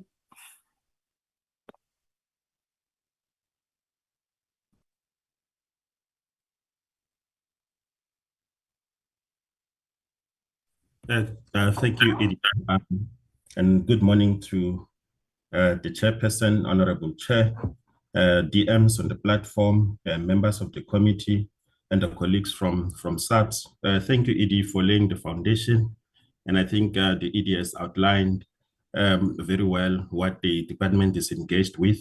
And as I'll be presenting, you will then see that there is a coherence from what the executive director has said and what the department is aiming to achieve in the next MTF cycle.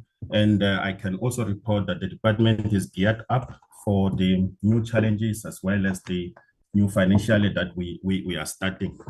Without any waste of time, I will just go straight. I'll skip some few slides and perhaps start with the very first recommendation that we received from the committee. The recommendation stated that department must maintain stringent financial system and controls. We have done so as the department. The department has strengthened its internal financial control system, including establishment of the internal control function.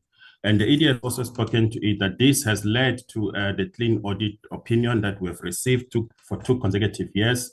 And also, in addition, the internal audit steering committee meets bi-weekly to monitor the implementation of the audit action plan on recommendation by both internal and external auditors.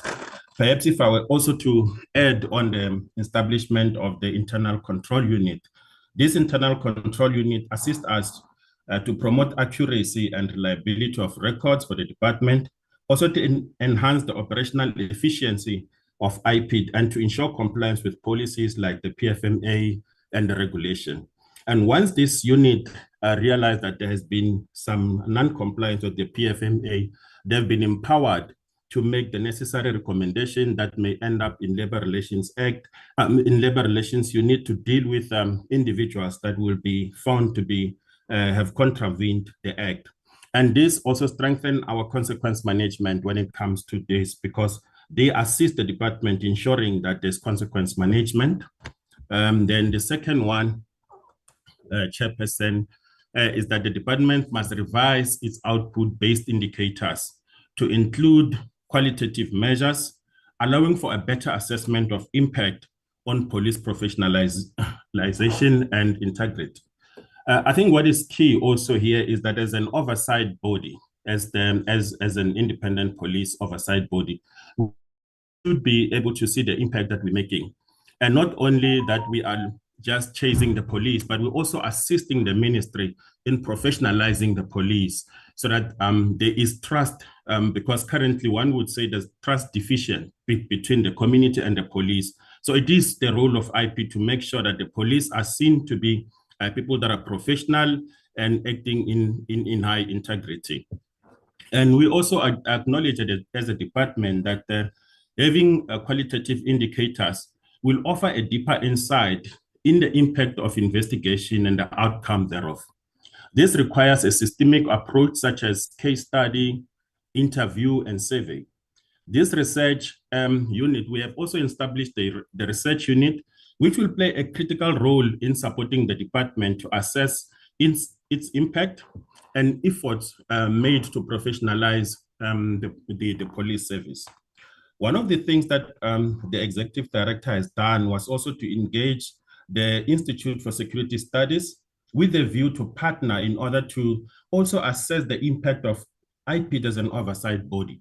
We believe that if there's an independent person that will be looking inward in what IPID is doing, they will be able to give us an objective analysis of our impact, because we also are impact driven. We are also in the process of entering MOU with the ISS. One other interesting element that the Executive Director and the DG of Civilian Secretariat discussed during our forum is to look at the psychological impact of the police. Why are police involved in some heinous cases, criminal activities? So currently the two departments will do a research, will conduct a research that is going to look at the impact and advise the ministry of the findings as well as the recommendations of the psychological impact of the police as they deal with criminal activities every day. And the department will also review its structure and research unit, like I said, has been incorporated in legal services, in legal compliance, information and stakeholder management. This unit will also conduct scientific research together with the ISS, will partner with other stakeholders that are interested in and that can also offer valuable information and assessment so that we assess our impact as an oversight body. As I continue with this one, the department also reviews some of the output indicators, such as the number of cell inspection. I will also speak about the cell inspection as I continue, and I will also indicate why we have increased this number of cell inspection as our output indicator. Which we also looked at the indicator that replaced this same indicator, cell inspection, replaced the number of recommendation reports submitted to SAPS on cell inspection conducted per year. So we're looking at increasing the number of cell inspections because we believe that as we want to give impact on the OPCAT as well as National Preventative Mechanism, we need to make sure that the cell inspections are conducted and we make sure that we remove any other thing or identify any other thing that may lead to detainees that are in the cells maybe having the opportunity to commit suicide but in the main, we also want to make sure that those that are detained in a manner that is prescribed, that their rights are also protected. The indicator number of formal engagement held with key stakeholders was also replaced by a number of analysis report complied on stakeholder engagement per year. So as we want to make impact, we replace the formal engagements with key stakeholders to make sure that we focus on the impact. So we replaced it with a number of analysis report. These are reports that we're going to generate after engaging with stakeholders, and we withdraw information from our engagement that will assist the department as we aim to make sure that we professionalize the police. And the reports of these meetings will be analyzed to determine the extent of the effectiveness and achievement of the intended objectives, which I've already spoken to. Findings and recommendations will be shared and presented with stakeholders to ensure that the gaps that are identified are addressed. So we are open to stakeholders to engage with us and in trying to address those gaps that we have identified through the engagement with stakeholders. The last part of this response coming from the same recommendation 2, a strategic plan level indicator measuring the number of completed investigation that lead to convictions were included for GBV. We prioritize GBV as IPID. We prioritize also corruption and other cases classification. The establishment of the quality assurance, which I'm also going to speak about in the later slides, will strengthen the quality assurance process of the docket. The department is systematically establishing the process, systems, and capacity to enable assessment of impact of its own contributing to the professionalization of the police. The third one, the recommendation that we received from the committee, the department should continue utilizing media, public space like shopping malls for public engagement. I think the ED also spoke a lot about this. The departments engage in a number of activities to make sure that we extend our footprint, not only in urban areas, but we're now extending also to the rural areas, so that anyone sitting somewhere in a rural corner, they must be able to know that there's IPID and how can IPID assist in matters that are involving the police. How do you access IPID? So we are working towards accessibility, that everyone in South Africa should be able to access us. And one of the other things that we're looking at to increase our footprint is the establishment of regional offices. Chairperson, if the ED permits, I can also indicate that in Limpopo now, we have extended our footprint. We have an office that caters for people that are even closer to the mines in Lephalale area. So instead of going to Polokwane, they now have an office that is closer to them, so that whenever they experience any challenge, they don't need to walk to drive very far, but they can get the office right at the doorsteps. So we have created various platforms. The ED spoke about partnering with crime boards. While people are shopping in the malls, they're able to go to the boards, they look at IPID, how to access IPID in that particular province where they are. They have the contact numbers of the provincial head and the provincial management of the office. So we have also established, we have the toll-free number where they can phone and report crime to IPID, and IPID will immediately address the matters. So with regard to this, in the current financial year, we have had a number of engagement with rural communities where we went and engaged with them. The whole intention is to make sure that we take the services to our people, even the people that are in the rural areas. Like the ED said, we don't only interact with print media, but we also engage with TV news channel where we believe that we're able to reach people, a lot of people at a very short space of time. And in the past weeks or two, we have had several engagement with different media houses promoting IPID and making sure that we give them the services as well as the achievement of IPID in terms of our cases that we've registered, cases that we've completed, convictions, and all other activities that the IPID is involved in. The fourth recommendation, the departments must prioritize the upgrade of its database system to allow for better tracking of repeated offenders and complainants. Also to ensure it's user-friendly and offer robust search capabilities and introduce data analytic features to identify trends in misconduct and compliance. I can report that currently IPID is in the process of procuring a new system with enhanced features that will allow us to track, to see the repeated offenders, to see the complainants, and from there we'll be able to extrapolate important information about repeated offenders and the stations that are involved in the number of criminalities. So it will zoom into the station, zoom into individual member who becomes a suspect. And currently this system is being upgraded, and I think it's at the stage where it's at the tail, the process of procuring is at an advanced stage. And we believe that once we procure this system and we start to use it, we will be able to get the information that we require, because we have already given our inputs as a department in terms of how we want to see this system assisting us, particularly in the tracking of cases and making sure that we are able to zoom into repeated offenders.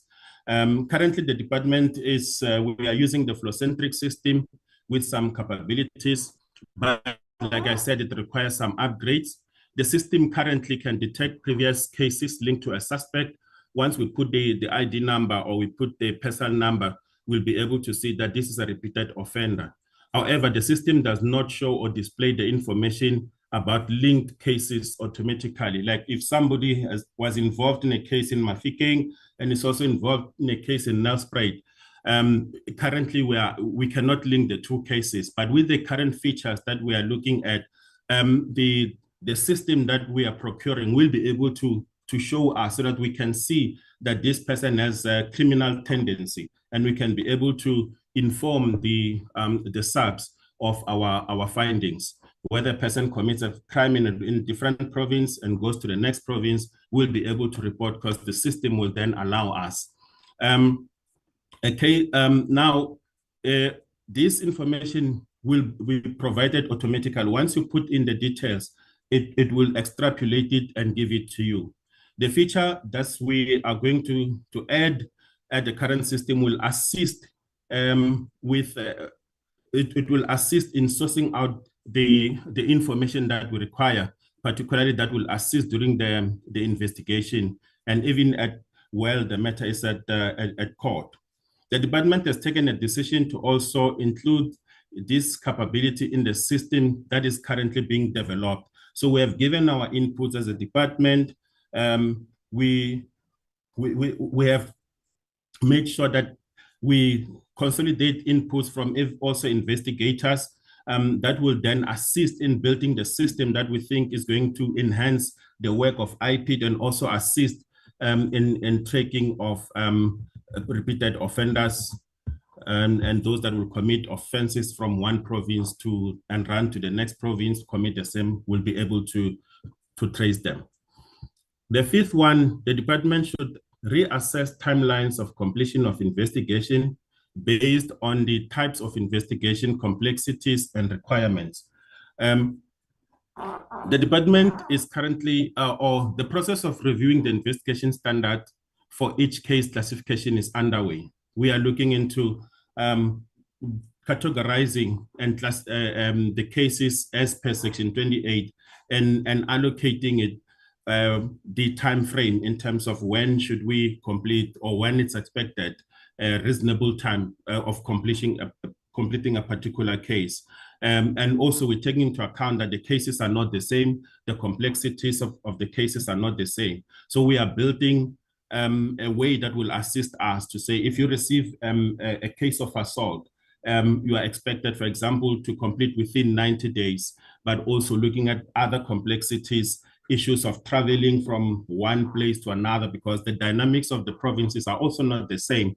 If you look at Gauteng, it's easy to reach your next police station, but if you are somewhere in the Northern Cape, you may have to drive 400 kilometers to get to the next police station. So we are looking into that as a department, and we'll then build it into, as we assess our timelines, we're considering different variables that may impact on us making sure that the cases are expeditiously completed, the investigation expeditiously completed. So the department made a decision that a scientific methodology should be employed to determine realistic service standards. The service of relevant experts will be sourced to assist the department with the exercise in the first quarter of 2025-2026 financial year. So as we start with the financial year, we intend rolling it out with the external service providers that will then guide us. This will cue the generic standard of 90 days that is currently being applied. Chairperson, currently we're looking at 90 days to complete the case. But like I've indicated, there are other variables that need to be considered. So we cannot just have a generic standard. So we want to make sure that we categorize and make and ensure that we look at the various variables that contribute in as we conduct our investigation. Recommendation number 6, the department should consider implementation of pilot project for early mediation of less serious cases, monitoring the outcome and the effectiveness of these interventions. The department, we are saying as the department will not encourage or discourage complainants to take part, who intends to enter into early mediation or for less serious cases, since such could be construed as interference. But we also raise as a department a risk that there is also a risk factor if we are to be involved in the mediation process, because especially on cases of DVA, where we have seen that the victims would come and say, no, I've reconciled with my husband, I've reconciled with my boyfriend, and 2 days, 3 days later, the person is killed. So we are saying as a department, we do not want to encourage or discourage, but again, this is a function that is performed. The mediation, it takes place at an NPA level. So with us, we'll be investigating and making sure that the case is presented to NPA, and if NPA and together with the complainant and the suspect want to enter into a mediation, it will be for them to enter into that mediation. Because if IPID start to get into mediation process, there's that risk of influencing, and there's that risk of some cases mediated and tomorrow the person is killed. The next one, which is number 7, the departments must ensure that dormant civil cases are reviewed and cleared regularly and with legal counsel to mitigate future contingent liability. With this, the department will develop an overarching policy to address civil claims matters. This policy will also put more emphasis on dormant civil claims and also come up with mechanism of proactively addressing the civil claims that leads to that increase our contingent liability. With this policy, we are looking at saying that if a case has not been, if it lays dormant for at least 3 years, we need to remove that particular case from our contingent liability. Because if there's no action between IPID and if there's no interaction between the plaintiff and the IPID, it does not have to keep that dormant case, a civil claim in our contingent liability. So we're looking into that policy. But again, we are also interacting with the state law, the state attorneys with regard to our cases. We have regular meetings with them because their files are managed by them. We interact on different files and get guidance so that we do not incur unnecessary claims. We also look at one of the things that we're also going to consider. It's the provision of Section 3 of the Instituting of Legal Proceedings against the state, where some cases will only start where they will serve us with the intention. But then when it's at a pre-litigation stage, there is no interaction. So we're going to monitor that as well, so that if there's no interaction, that particular case is removed from our contingent liability, because it will lay dormant for a number of years. The next one is conduct thorough investigation into all deaths in custody and establish accountability measures for police officers involved. What we are saying in this one is that the department has prioritized the completion of death in police custody. Maybe as I start, I can also indicate, Chairperson, that in the current financial year, we have 121 cases that were completed. 21, we made the negative recommendations, which we referred to SAPS, which resulted in 11 disciplinary processes, which were finalized.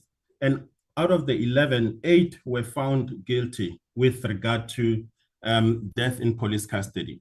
So we are strengthening our cell inspection, like I indicated. We're strengthening our cell inspection to make sure that the rights of detainees in the cells are protected, and there is and that the police comply with the National Instruction 13 of 2019, which regulates the management of people in police custody. So as we conduct our cell inspection, one, we want to prevent death in custody. Secondly, we want to ensure that the conditions of detainees comply with the procedural safeguarding standard that is set by SAPS in terms of the National Instruction 13 of 2019. And what we do, once we are doing that, we make recommendations, we share with the National Commission. Sorry, Chair. I wanted to suggest that if you can try to talk to the issues, don't read everything. We are behind schedule and we might not be able to present to the committee all the presentations that we are supposed to do. If you can assist, because already they have the presentations, they've gone through them. Ours is just to take them on board, but not to read everything. Through you, Chairperson. Thank you. No problem. Thank you, DM. Mr. Kanye, you'll see in the chat, I said, please start wrapping up. There's 4 minutes. It's now 2 minutes left that we can move on to the next one. I'm going to, I actually want to say we will go straight over to the Secretariat after this presentation. Thank you, DM. I appreciate it. Thank you, DM. Thank you, Chair. I'll then move to the next one, which the department should consider the implementation of pilot project for mediation of cases. I think we have spoken to this one. I'll not emphasize it. We'll then move to the 10th one that says the department should increase the number of quality assurers. The executive director has already spoken that the department is currently establishing the quality assurance, which we're looking at making sure that it's a permanent structure in the new financial year.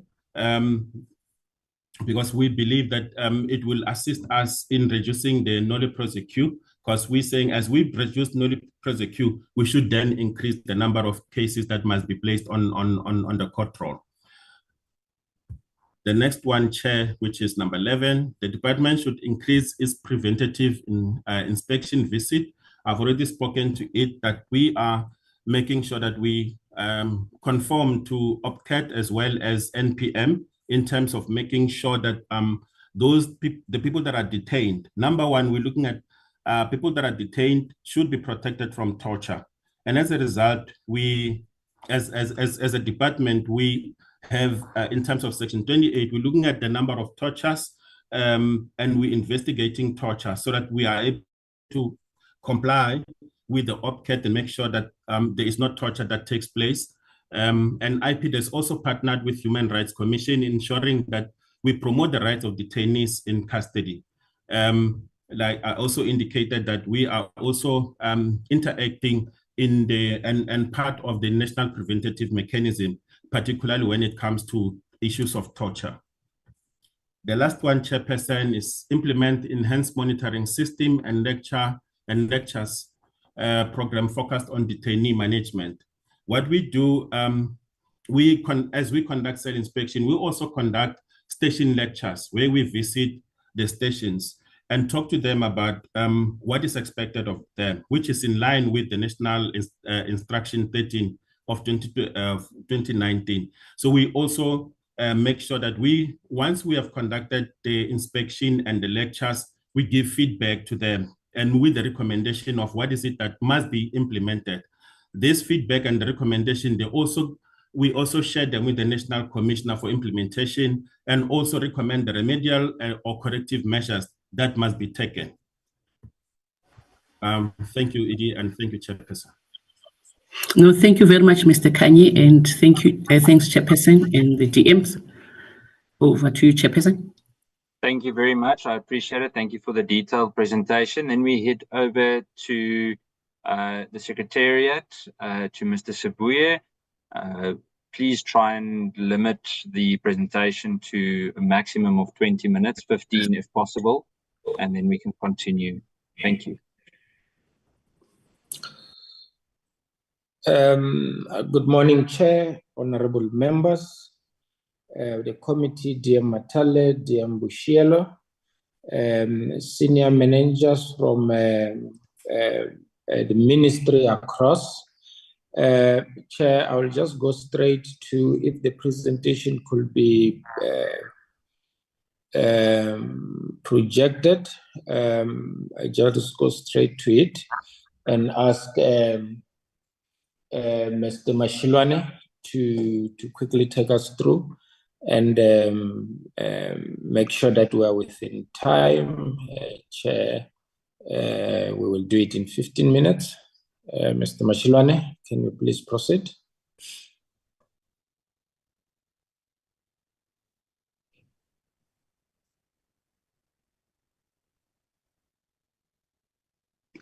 Thank you very much, DG. Is my presentation visible?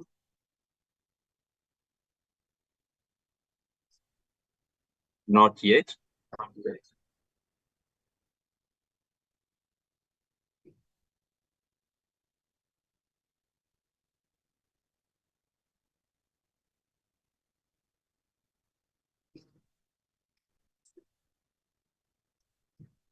Is it visible now, Chair?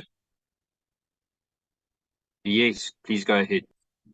Okay, thank you very much, Chairperson. Thanks, DG. Greetings to both DMs, Wishielo, Honorable Matale, Honorable members in the platform and the delegation from the ministries. Ours, Chair, were quite straightforward from the committee. We had 10 recommendations that were made by the committee on our annual report. I will just shoot straight in terms of the progress that we have made since we have presented our annual report last year in October. The first recommendation, Chair, was more on ensuring that as a department, we then maintain our clean audit outcome. We need to ensure that we have transparency and accountability practice in place to sustain that high standard. What we are doing as a department, Chair and the colleagues, in the ecosystem of our accountability, our financial statements are thoroughly reviewed by the Office of the CFO, ESCO, that sees on a monthly basis, and also they are subjected to internal audit and also audit and risk committee, and ultimately by the Auditor General of South Africa, to ensure that our financial statements are not found wanting, but they also comply to all the PFMA prescripts. So that's what we are currently doing, Chair. Over and above that, to ensure that we also maintain the clean audit. On audit on predetermined objectives, we also report our performance in line with the annual performance plan. So program managers report that on a quarterly basis. The means of verification for the claim achievements are in line with the technical indicator description. We also subject those reports to internal audit and ultimately a portfolio committee when we are invited. So that's what we are currently doing in terms of ensuring that the recommendation number 1 is fully realized. Moving to recommendation number 2, the committee raised this recommendation to us that we generate monitoring reports when we do our oversight through SAPS. So what we have done as a department, there's a comprehensive database that is in place containing various recommendations around SAPS operation and systems. So we have communicated that through SAPS via their strategic management unit and internal audit to ensure that we improve our oversight and accountability efforts. So quarterly meetings and monthly meetings will be held continuously with SAPS to track the implementation of this recommendation where realistically applicable, Chair. So that's what we are doing as a civilian secretariat for police service, and that is in line with our mandate. Recommendation number 3 was more on financial commitments to prevent underspending so that service delivery is not compromised. So what we are doing in our space is that as a department, year in, year out, what we get from National Treasury is not sufficient. But we try to do more with less by ensuring that on a monthly and also quarterly basis, the program managers within the department spend money in line with their allocated budget. So that we try to avoid an unauthorized expenditure that might result in a situation where money is not spent on strategic activities of the department. So we are informed by our annual operational plan and also annual performance plan. So we monitor that through our governance structures, which is on a monthly basis, to ensure that we are not found wanting in terms of an unauthorized expenditure. So we are on course in terms of that particular recommendation, Chair and the colleagues. Moving to recommendation number 4, the portfolio committee said to us, we need to also ensure that in our recruitment drive, we also target people with disability. So the strategic intervention we have, Chair, in our place is that we have signed an MOU with South African Disability to get access in terms of qualified individual with disability to recruit them in terms of ensuring that when there are vacancies in the department, they then apply for those advertised positions.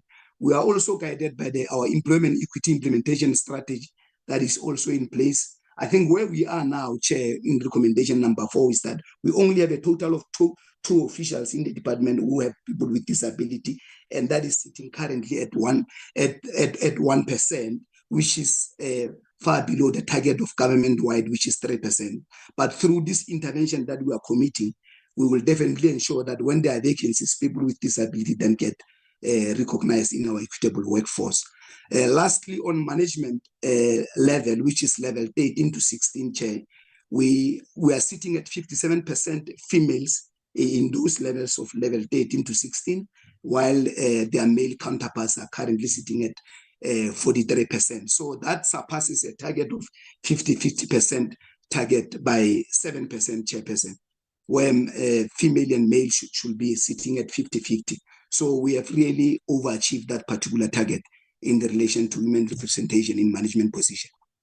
Recommendation number 5, Chair, is just more on ensuring that because we are an oversight over SAPS, one of our key strategic outcomes as we move into the 7th administration, Chair, is that we need to have a professionalized and transform South African police services. So there are a number of interventions we are currently implementing to drive police performance and professionalism. Key amongst them, Chair, includes issues around court watch brief that we currently implementing in all the provinces to ensure that GP-related cases receive priority. If there are inefficiencies that are found, we try to establish why there are those inefficiencies, then SAPS can begin to address such inefficiencies. We also pay attention to issues around performance of detectives. So in our oversight, we analyze topics that were closed as undetected, unfounded, or withdrawn. The key issue there, Chair, is that SAPS is found wanting around issues of detectives. So as a civilian oversight, we generate reports that begins to improve performance around detectives. On crime scene management, we also do a monitoring. The goal is to ensure that proper crime scene is crucial to strengthen the successful conviction of perpetrators who commit these crimes in our communities. So that's what we also focus on when we do our M&E efforts. Also, is integrity management.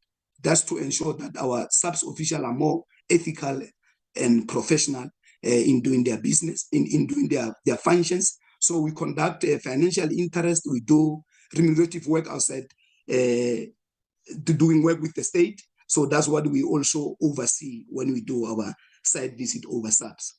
The national policing policy, which is one of our key strategic intervention that will also help SAPS to implement community policing and safety. So where we are now, Chair, I think there are consultations that are currently underway. So we are receiving input from various structures. In the new financial year, we should be pushing the approval of this particular policy to ensure that SAPS then implement this policy effectively. Lastly is the issue around integrated crime and violence strategy. There are a number of pillars. Key amongst them is to ensure that victims receive their support. There's early prevention of violence and crime in our communities. So we work together with municipalities and provinces to ensure that they implement this particular strategy, Chair and the colleagues, in the society. This is a strategic intervention that we have also committed in our medium-term development plan in the next 5 years. So various stakeholders will be held accountable to ensure that they implement this particular strategy to ensure that we reduce crime and violence in our communities. And recommendation number 6 was just more on SAPS amendment bill. As you are all aware, that this particular amendment bill, this particular act needs to be reviewed to ensure that it's aligned with the Constitution, which was passed in 1996. So the act was passed in 1995. So we need to ensure that it aligns with the constitutional provision. It addresses the policy challenges and enhance SAPS effectiveness. Where we are now, Chair, we in the 4th quarter of the current financial year, we have tabled this bill to a DG's meeting on the 4th of March. So input received from these clusters will then be integrated in our amendment bill. In the new financial year, we should be introducing this particular legislation to Parliament. Recommendation number 7 was more about increasing our footprint in our communities, because a lot of stakeholders out there, they don't seem to know what CSPS is all about. So what we have done, Chairperson and the colleagues, is that we have implemented a number of initiatives such as roadshow, community engagement, popularizing our digital presence in the effort of ensuring that we communicate our mandate, we profile the work of the department, we increase our footprint so that people get to know who we are as a civilian secretariat for police services. Lastly, what we will do also in the new financial year is to do the launch, a national launch of the integrated crime and violence prevention strategy, and have provincial marketing campaigns that are going to be held in various provinces to ensure that the communities and relevant stakeholders get to know the obligations that are contained in this particular strategy. Recommendation number 8 was also ensuring that we work together with communities, relevant stakeholders, and to enhance community safety. So interventions we have in this particular space is that there are a number of MOU we have entered into with various stakeholders to ensure that we promote community policing, safety, and security in our various communities. So we will take stock in terms of this memorandum of understanding through our quarterly meetings that we will have with these relevant stakeholders so that they begin to report progress around the implementation of this MOU. We also have community engagement through Isimbizo with various communities. We also provide feedbacks in relation to this community engagement that we have with our various communities in various provinces to ensure that issues of crime, they also help us in terms of practical intervention that SAPS can then implement in terms of reducing crime and violence. Recommendation number 9 was just more on coming up with a reporting templates to ensure that the ICVPS strategy is implemented effectively and efficiently. Where we are now, Chair and the colleagues, is that we have established a national working committee that is going to help us in terms of reporting on the 6 pillars of the strategy. We are developing also a monitoring tool in consultation with the Department of Planning, Monitoring and Evaluation, which is the custodian of planning, monitoring and evaluation system within government, just to help us in terms of coming up with a uniform reporting around the key pillars of the ICVPS strategy. So we have also committed an indicator in our APP for the financial year 25-26 that is just going to track progress reports that will have to be reported by all the relevant stakeholders that play a key role in terms of implementing the ICVPS strategy. Lastly is then the implementation of the recommendation on the clear timelines for the implementation of an evaluation of our strategies and policies to ensure effective outcomes. What we have as a department, Chair, is that there's a strategic management unit that has a performance information management policy, which is well familiar in terms of all the programs in the department. So we outline what the programs need to do through our annual performance plan, our strategic plans. So programs managers, they then report progress in relation to the commitment that are set out in the APP and SP. So in doing that, we generate quarterly performance report and annual report that we also table in this committee, just to track the performance of our strategies and policies. In relation to the strategic plan, we are also expected to generate, in the third year of the implementation of the strategic plan, we need to generate a midterm report that takes stock in terms of our implementation of our outcomes, indicators and targets. And then we appraise the committee and relevant stakeholders in terms of where we are in relation to our achievements of our strategies and policies. Come the final year of the implementation of the strategic plan, we are then expected to generate an end-of-term report that highlights key achievements and successes and challenges that the department will have encountered. And then we submit that report to our principals. That report also serves as a early warning system in terms of our subsequent plans. So, Chairperson, that's where we are. And that, in a nutshell, summarizes the recommendation and the progress that we have provided to the committee. Thank you very much. Thanks, Chair.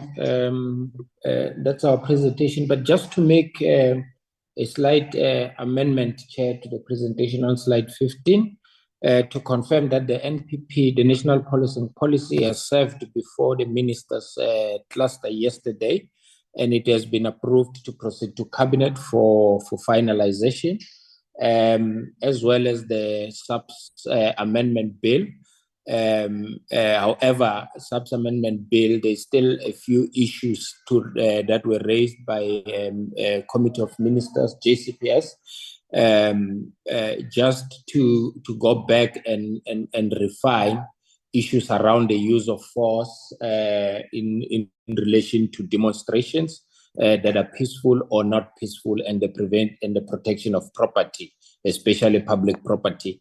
And then it will still go back. We're hoping that it will still make JCPS during the month of March. And that is just the correction that I wanted to, or addition that I wanted to make on slide 15, Chair. Thank you very much, Chair. That's our presentation, and thanks to DM. Thank you very much, Mr. Spear. Thank you for the presentation. Are there members that would like to ask a question or comment? I'm going to list the names so long. I've noted Honorable Kola Barnard. I would like to speak, Chair, if possible. I can't raise my hand. I'm so sorry, man.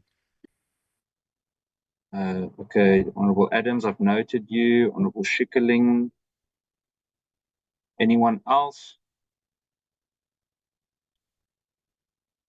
Thank you, Honorable Kola Barnard. Let's please try and keep it under 2 minutes. Thank you. Please go ahead. Yeah, just a few questions. Thank you, Chair. I'll do the first, the IPID. You don't have a huge budget. How are you keeping up with the technological advances? I mean, the fact that you have manual capturing is really not good enough. And it's exceedingly easy for a department to fall behind, and often the red tape means that once a new system's installed, it's already defunct. So fill us in there.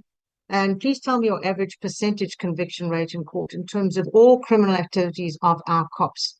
And this should obviously be much higher than the SAPS conviction rate, because the perpetrators are right in front of you. What limitations or challenges have been encountered with the current system regarding case registration and linked cases? That's the important one. And how has the Directorate managed to reduce the occurrence of nolle prosequi? You did go into that slightly, but I don't know how you've done it. How will the Directorate ensure that cases are legally prepared to withstand scrutiny in court? That's a huge one. And will there be specific legal experts involved in reviewing the cases? Moving on to the Civilian Secretariat, just a couple here. What specific challenges in crime scene management have been identified that may compromise the integrity of evidence? Are there any protocols or guidelines being developed or strengthened in terms of the challenges at crime scene processing, and what specific measures are in place to ensure transparency and accountability regarding financial interests and business dealings by SAPS members? And finally, you did refer to the bill, the amendment bill. It seems it's gone back for further work. Any idea? I mean, you say you hope it'll be tabled. Obviously, this has significant impact on our program. And we've been hanging around since I can report timeline that you could give us. Thank you, Chair. Thank you, Honorable Kola Barnard. Honorable Adams.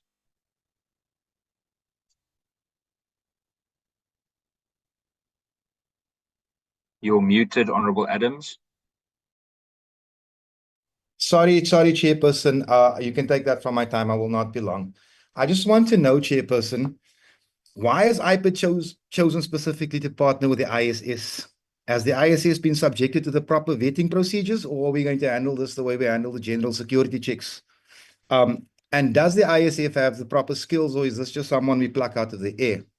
I'd also like to know who their competition was. Was this thing open and fair and transparent? Then I also want to ask, Chairperson, I've heard the three-year lapse before case is closed.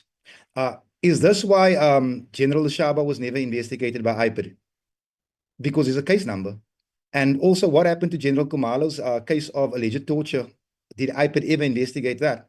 And then thirdly, I'd want to know why IPID never investigated General Tio's case. Why was it sent to criminal court first time up? Because there are so many holes in what's going on here. It's actually unreal. I'd also like to ask of IPID if they are going to investigate the NASCOM's lie last week to this committee that all cars from the SR fund was handed to operational duty because General Kumalo, General Madondo, and General Leshaba are still driving SR funded vehicles with SR funded escorts, as if police vans won't do. They've got to be driven around in BMWs. The escorts have got to be moving in the latest 2025 BMWs. So what I want to know from IPID is, are you a waste of our tax monies, or are you really going to do your job? And finally, Lieutenant Colonel Ndlovu has given me written confirmation that he's given IPID his side of the story, that he was asked by a very senior member of SAPS to incriminate Sergeant Lamini. He's given that to IPID. IPID sits with his statement. They never handed that docket to SAPS or to the courts. An innocent police officer is in jail. IPID has a statement. What is the purpose of IPID? Are you here to clean up our offices, our SAPS, or are you here to handpick the cases that you handle? Are you going to look the other way while good policemen are being locked up? Thank you, Chairperson. Thank you, Honourable Adams. Honourable Schikkeling. Thank you, Chairperson. Chair, I also just want to speak on IPID. I'm incredibly worried about the misconduct. It seems to me like cases are taking forever to come to fruition. There's some cases that are outstanding for 2-3 years. I've inquired about cases. We haven't had feedback. I'm really concerned about the amount of females that get raped by police officers, especially those in custody. It is a massive concern to me, Chair.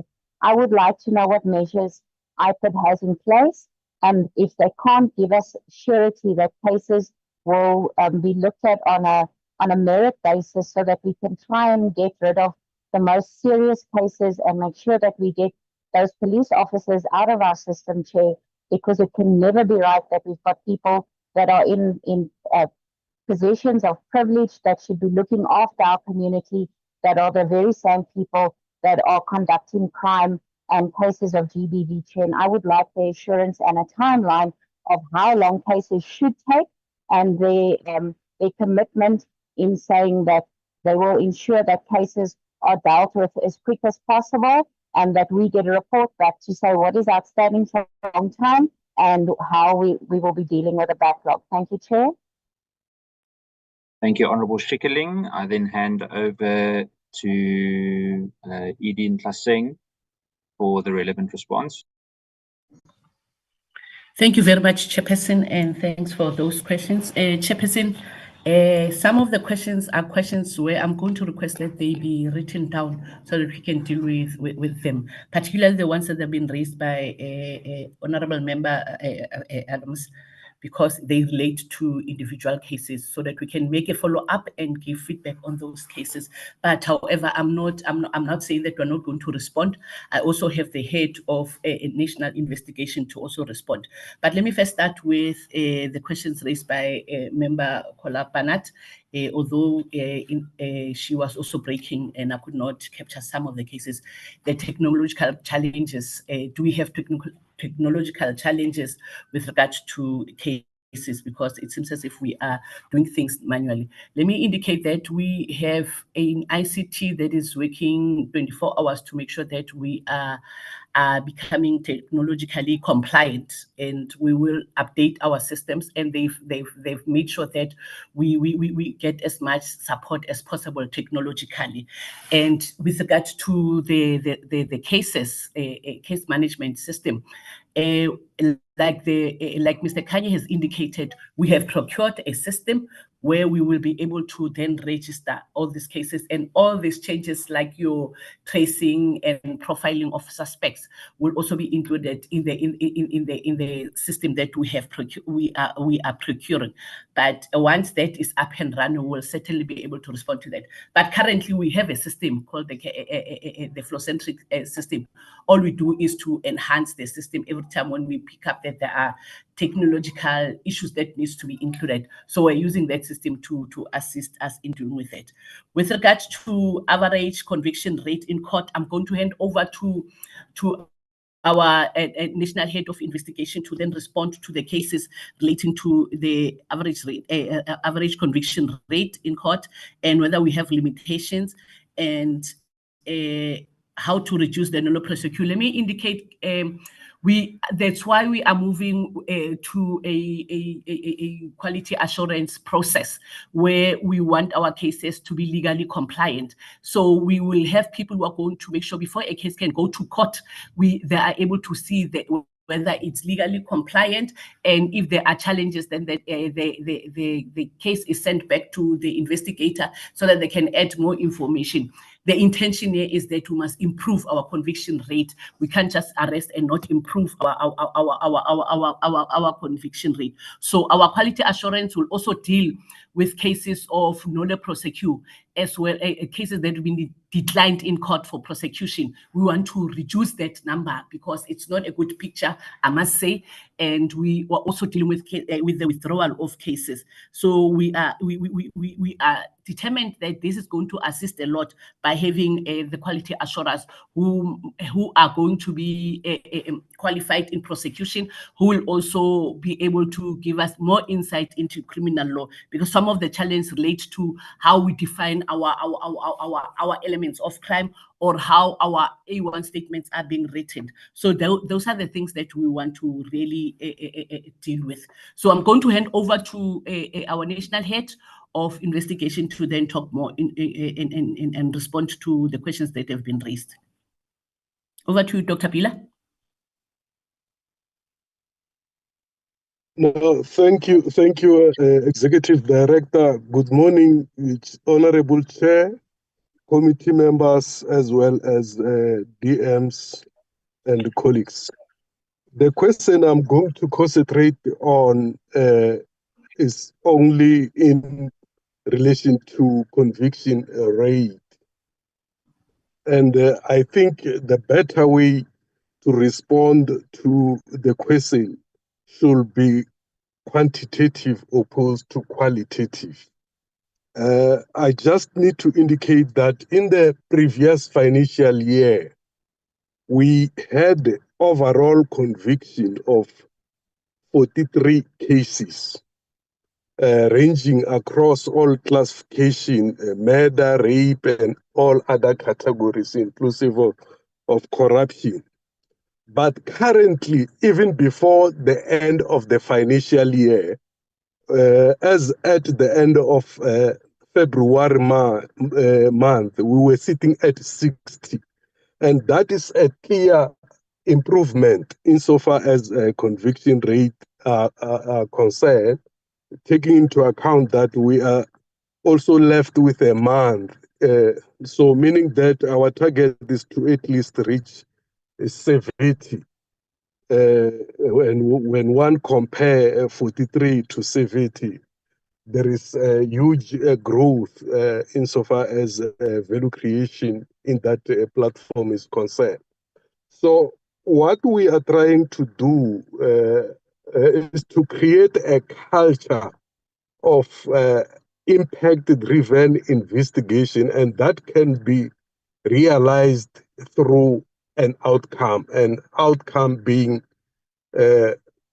outcomes such as convictions. So we, from time to time, seek ways and means of improving through training of our investigators and also ensuring that we recruit investigators from other law enforcement agencies with experience and relevant qualification, and that actually assists in ensuring that we are competitive in our techniques and methods of investigation.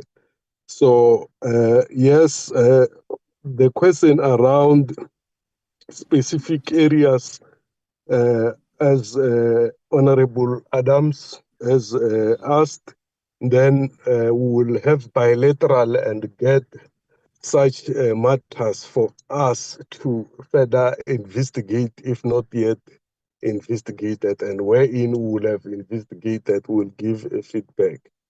Thank you very much, Edie. Yeah, Dr. Bila, you have not responded on the protocols and guidelines in crime scene management. Can you respond to that? No, thank you.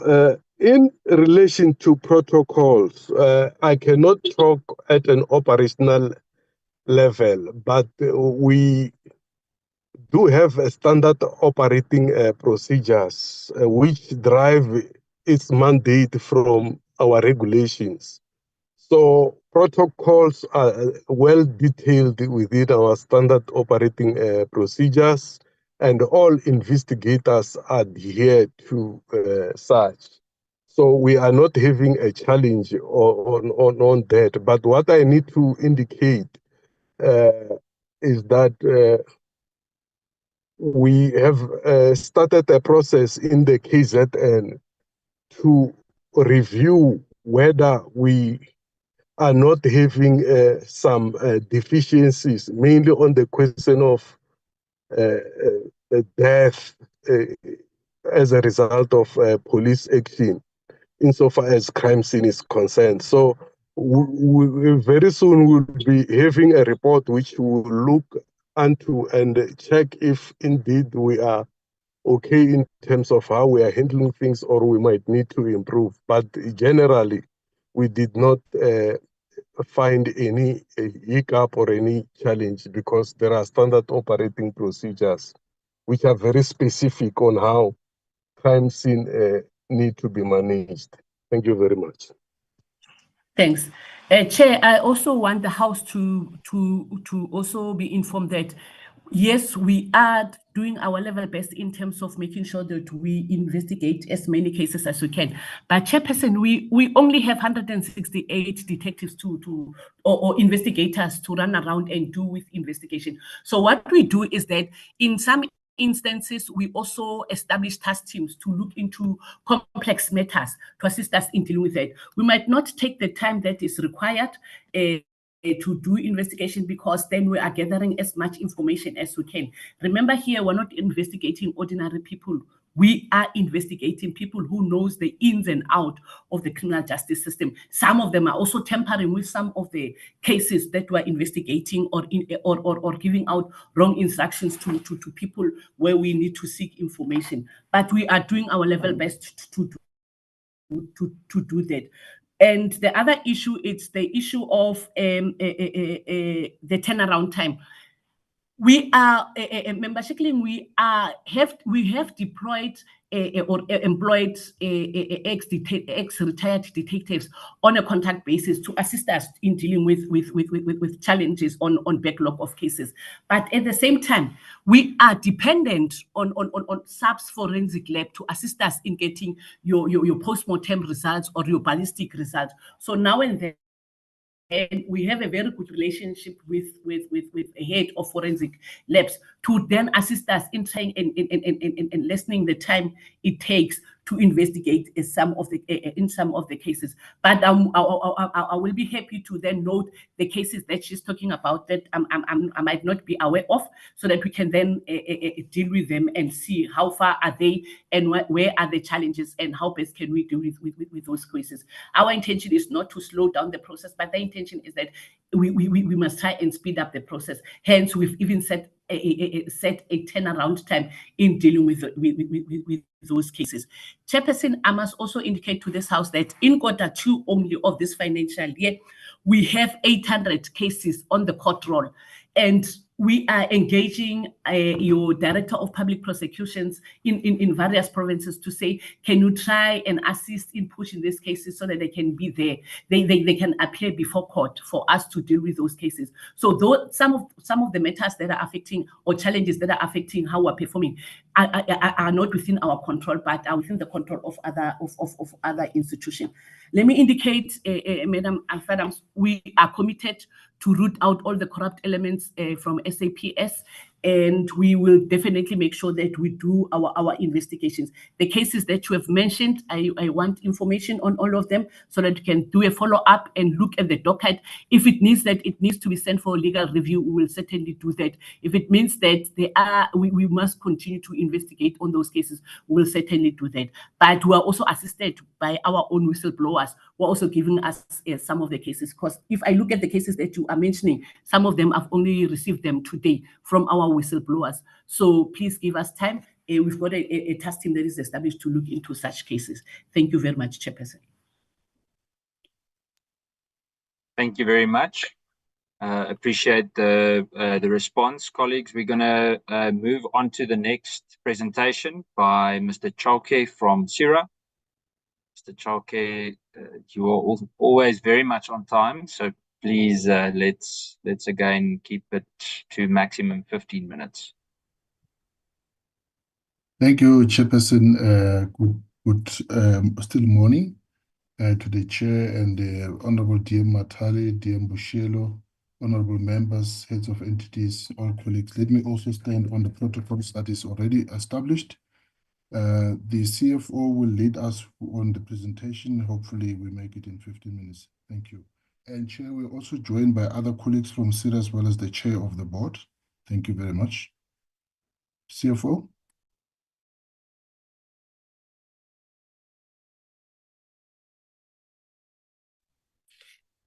Good morning, Chairperson, committee members, DMs, and all protocol observed. I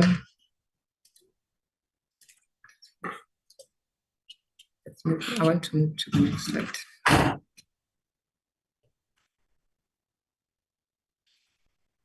Yes. Thank you, Chair.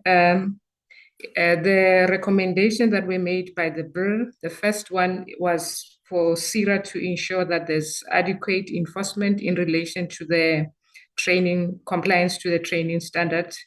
And what we have done, or what we are currently doing, is we conduct regular monitoring of security service provider, especially the training.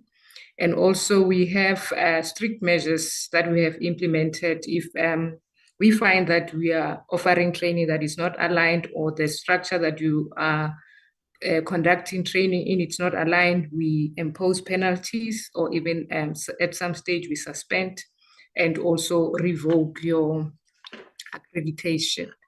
And then also furthermore, just to enhance the effectiveness of our action, we have also now ensure that we have capacity building to ensure that we guide the training providers to ensure that they comply. And then we also have a whistleblower that we encourage our participants, security service providers to alert us, and also for us to be able to target the non-compliant training providers. And also what we are also planning to do is to ensure that the audits, surprise audit, are planned to ensure that we manage to get those that are only complying when PSIRA they're aware that PSIRA is coming. So we want to plan those surprise or undercover assessment to ensure what is offered is adequate. And then the next recommendation, it was for us to intensify our strategic partnership between PSIRA and SALGA. And this was based on the previous engagement that were not formalized, but we have managed to see all those provinces, but now we are moving to a structured partnership where we have met with SALGA to ensure that all the local government and municipal structures comply with the standards that is required from PSIRA in order for the security to be enhanced. And the next recommendation, they are almost addressed by similar actions, hence we have put them together. The first one, it was for us to extend the reach, the media and digital platforms, so that we are the community, the industry is aware of us, especially in terms of compliance issues. And the next one is also in terms of the fraud awareness workshops for the industry and also for the community. So what we have done for both, we have campaigns that are conducted. We have done them in 9 provinces. We've also targeted public engagement, where you see a lot of traffic. You see a message from PSIRA where we're trying to ensure that both the industry or the communities are aware of what is required for them when they are utilizing security service. So those are the activities that we have done. But furthermore, what we are planning to do, we want to intensify strengthen the partnership with media houses so that we can also maximize our reach and also expand our digital campaigns. In our APP, we have separated the media, the normal one and digital, so that we can monitor the effectiveness of both campaigns or structures that we are implementing. And the next one, we also we have two recommendations. The first one was for us to verify whether the security companies that are coming to the organization to enrolling to be security providers have financial muscles to service their dues. And then the next one is whether PSIRA has a financial risk management strategy to see whether the ones that are coming into the system are able to service their dues.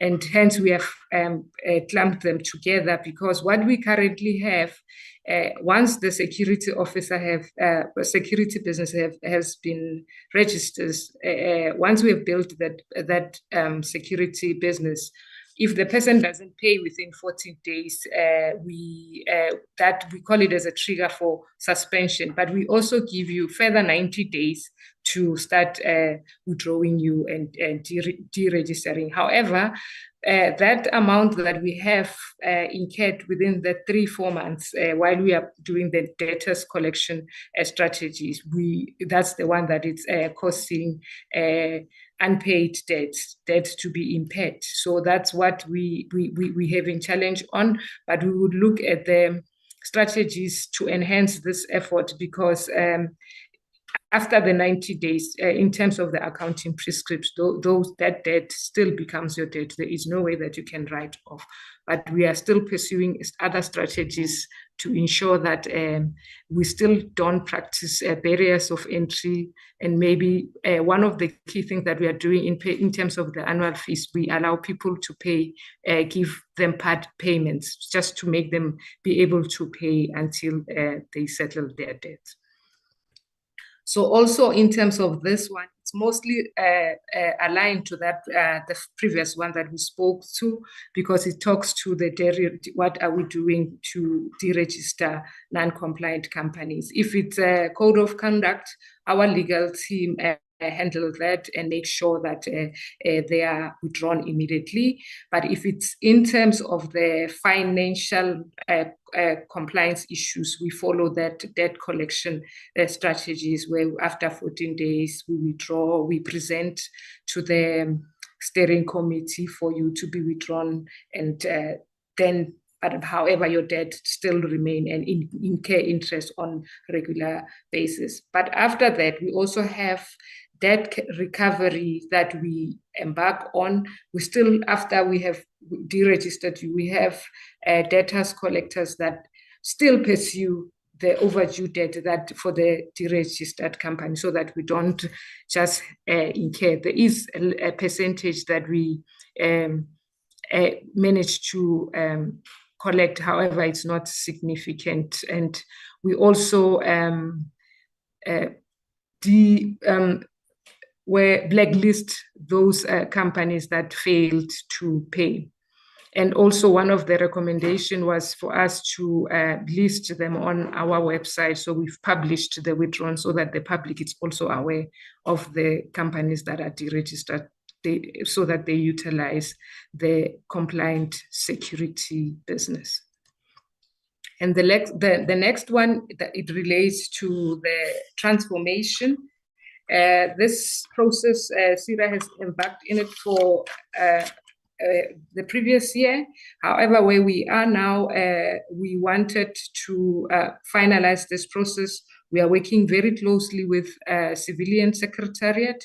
We have met, and the next step is for us to establish a steering committee, and subsequent, if all goes well, by the end of this, the next financial year, we'll have our charter being implemented, so that our industry is transformed. So all the groundwork has been done, and we will be able, after engagement with our civilian secretary. So our minister will have to recommend it to the Minister of DTIC, and then the minister, if after publishing and the comments have been received, he or she will facilitate the charter, and we will be able to monitor the effectiveness of this process.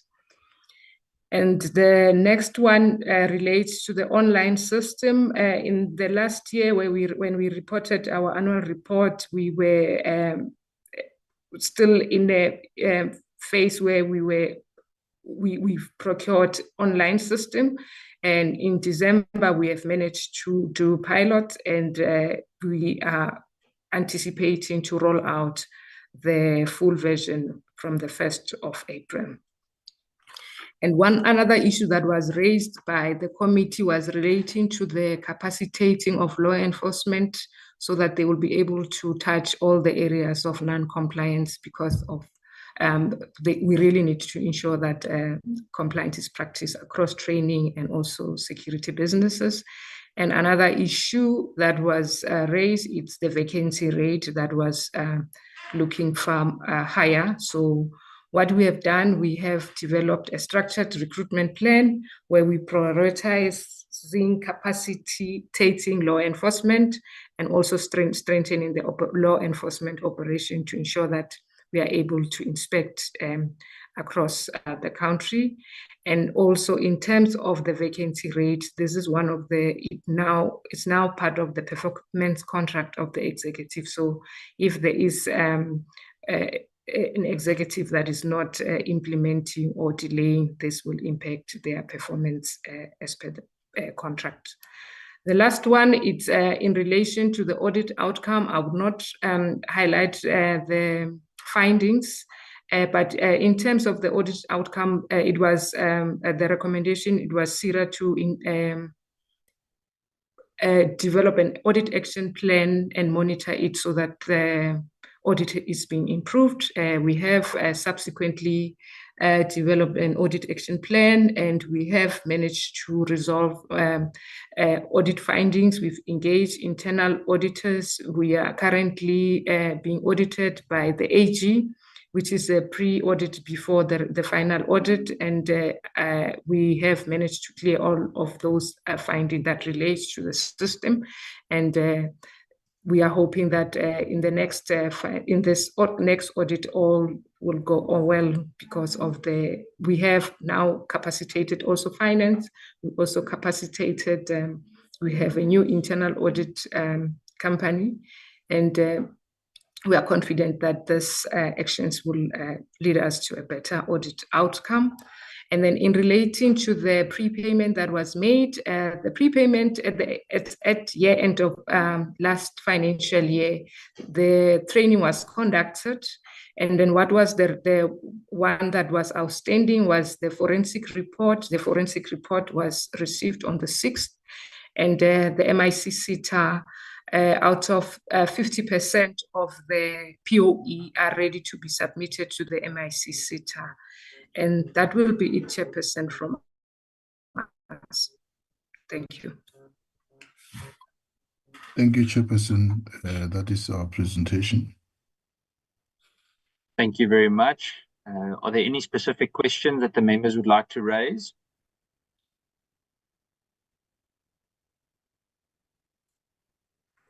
Honourable Kolobana, please go ahead.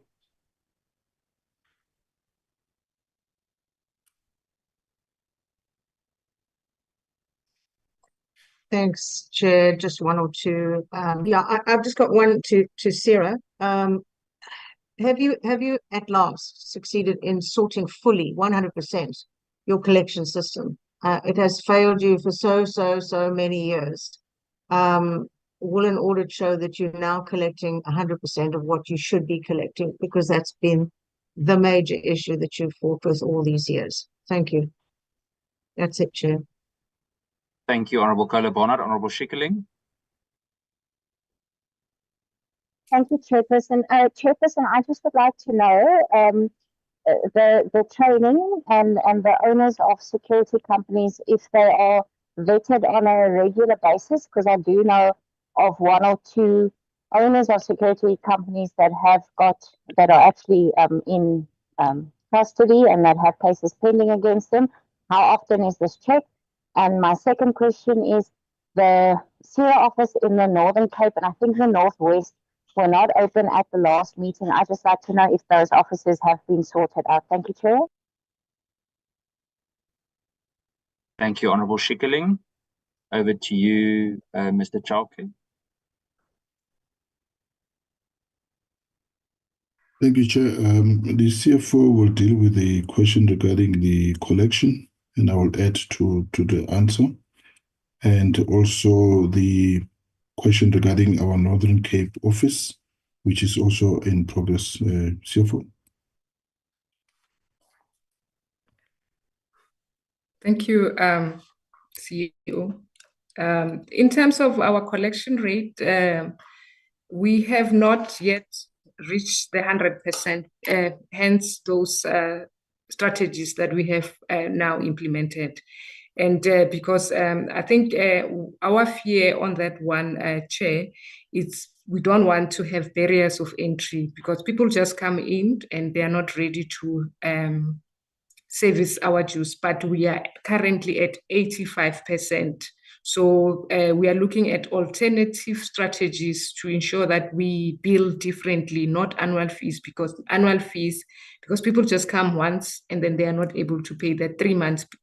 As you noted that when we draw you after staying 3 months in our books, that 3 months is the one that is costing us that 15% of that is uncollectible.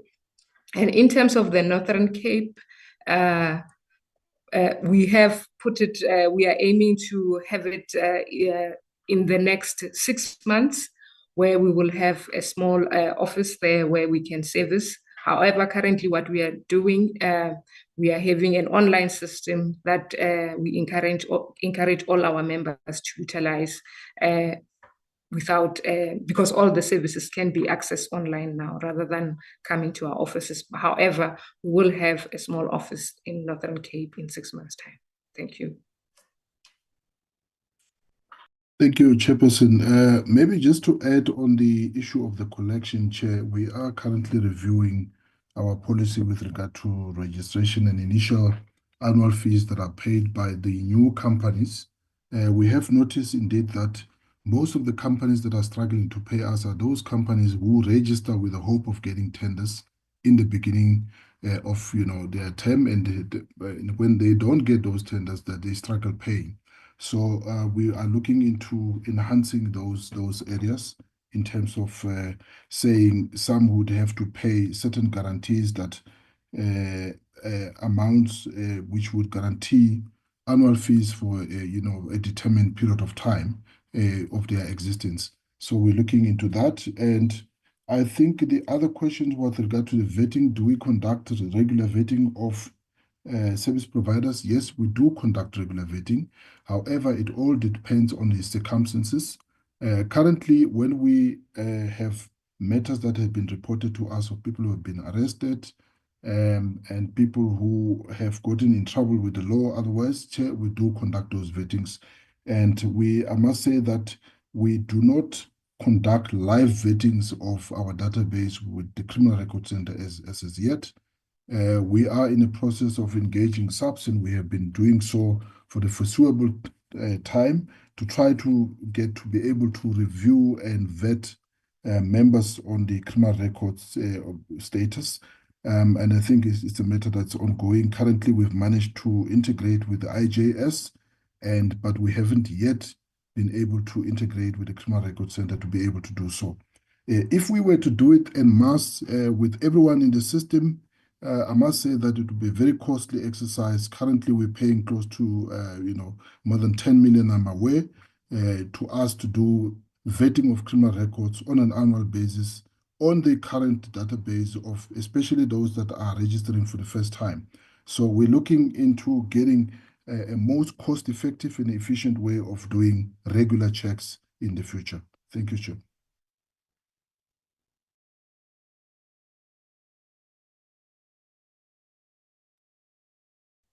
Perfect. Thank you very much, Mr. Chauke.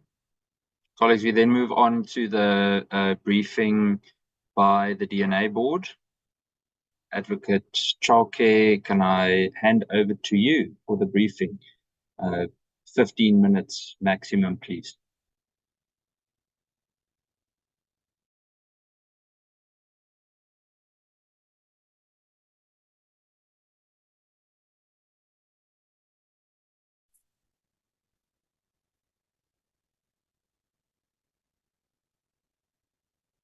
Good morning.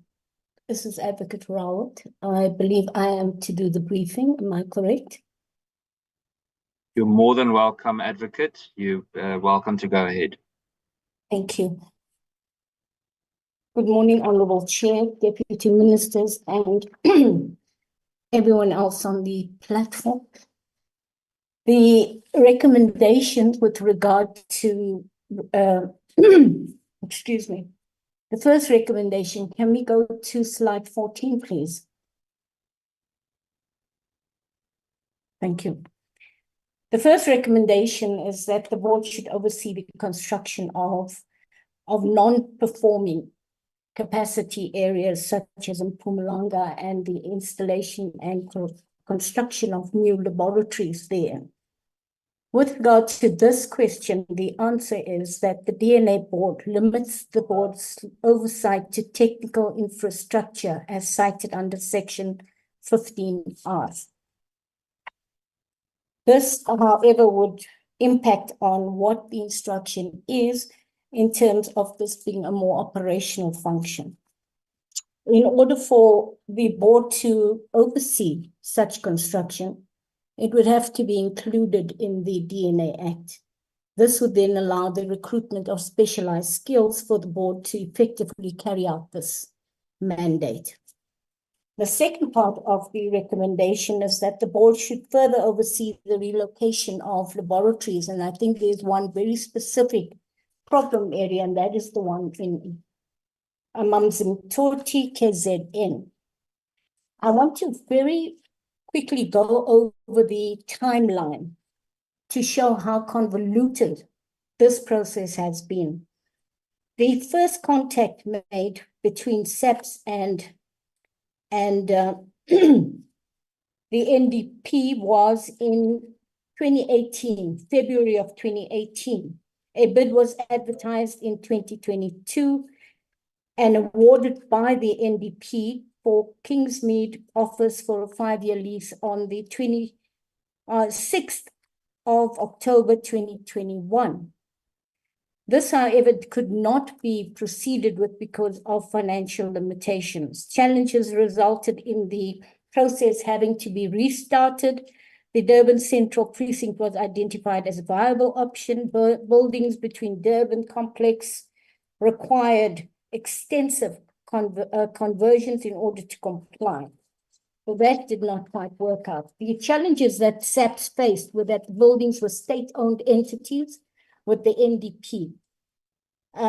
In order to facilitate this, SAPS activated NDP and we informed that a feasibility study was required.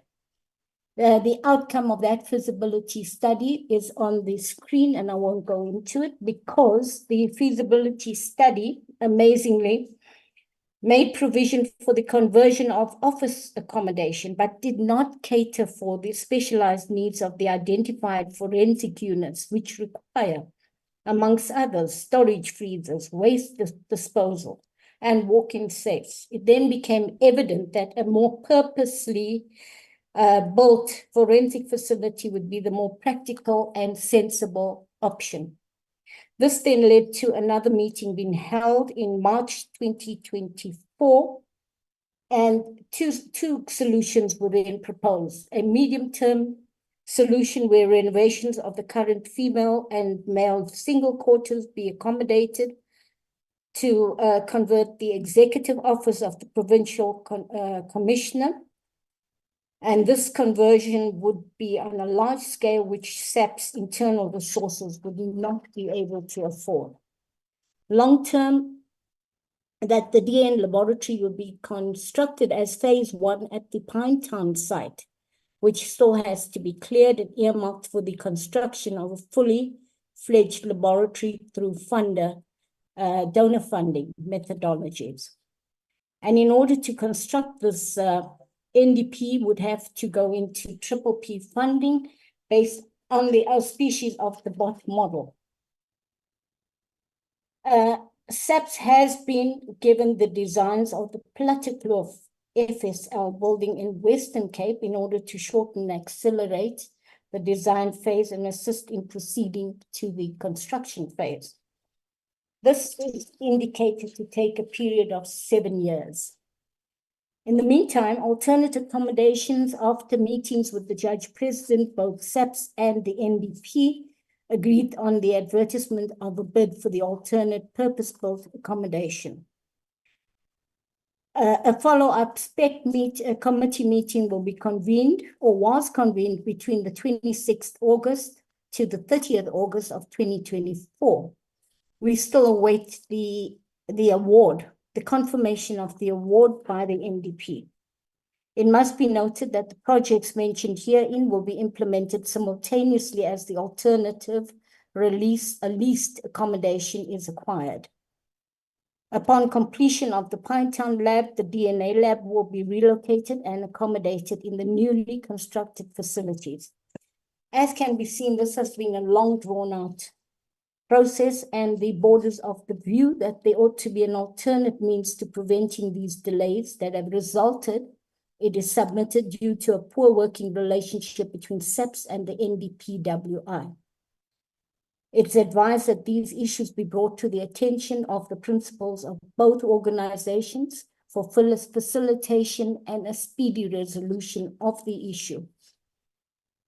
As the KwaZulu-Natal laboratory is a hotbed of potential employment issues, civil claims, and the fact that it's built in a floodplain which leads to continuous flooding and damage not only to exhibits but to the infrastructure, which are major concerns. Recommendation 2, the board should explore public-private partnerships to supplement forensic analysis capacities. This, it is contended, is not a yes or no answer. Challenges experienced by the FSL will be experienced by private laboratories as well. The problem lies within management and leadership. As we sit here, contracts are in place and are not a problem. The contention of the board is that present existing laboratories must be working to its full potential. And only when that happens can we look to other means and other partners.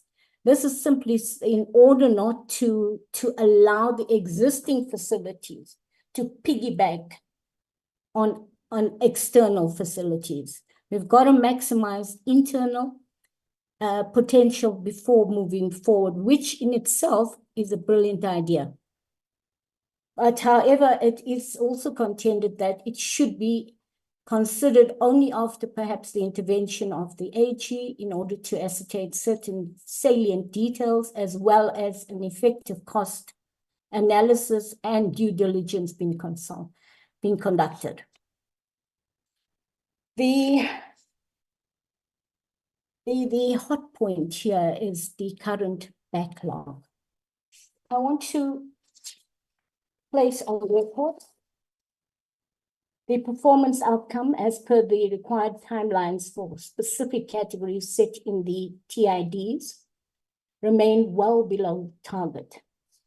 A closer review of the performance covering the period 1 October to 31st December 2024 are as follows. 1, for routine cases, 9.46%. Non-routine cases, 40.79%. And buccal sample profiles from receipt to registration is 1.26% and 1.43%, respectively. This depicts a very concerning picture.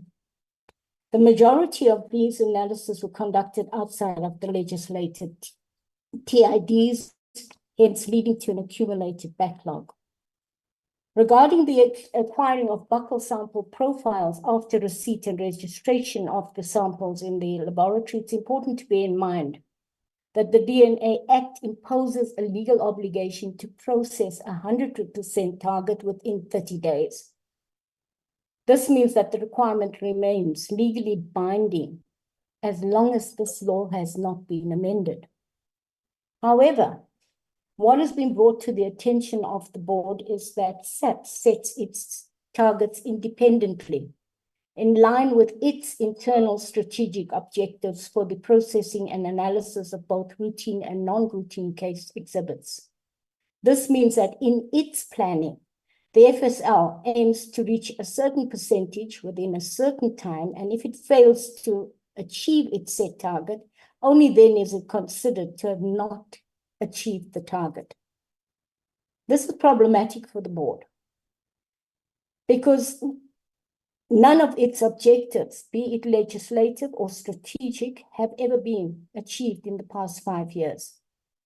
It's noteworthy and of particular concern that the FSL does not acknowledge that the failure to meet these targets is a sign of poor performance.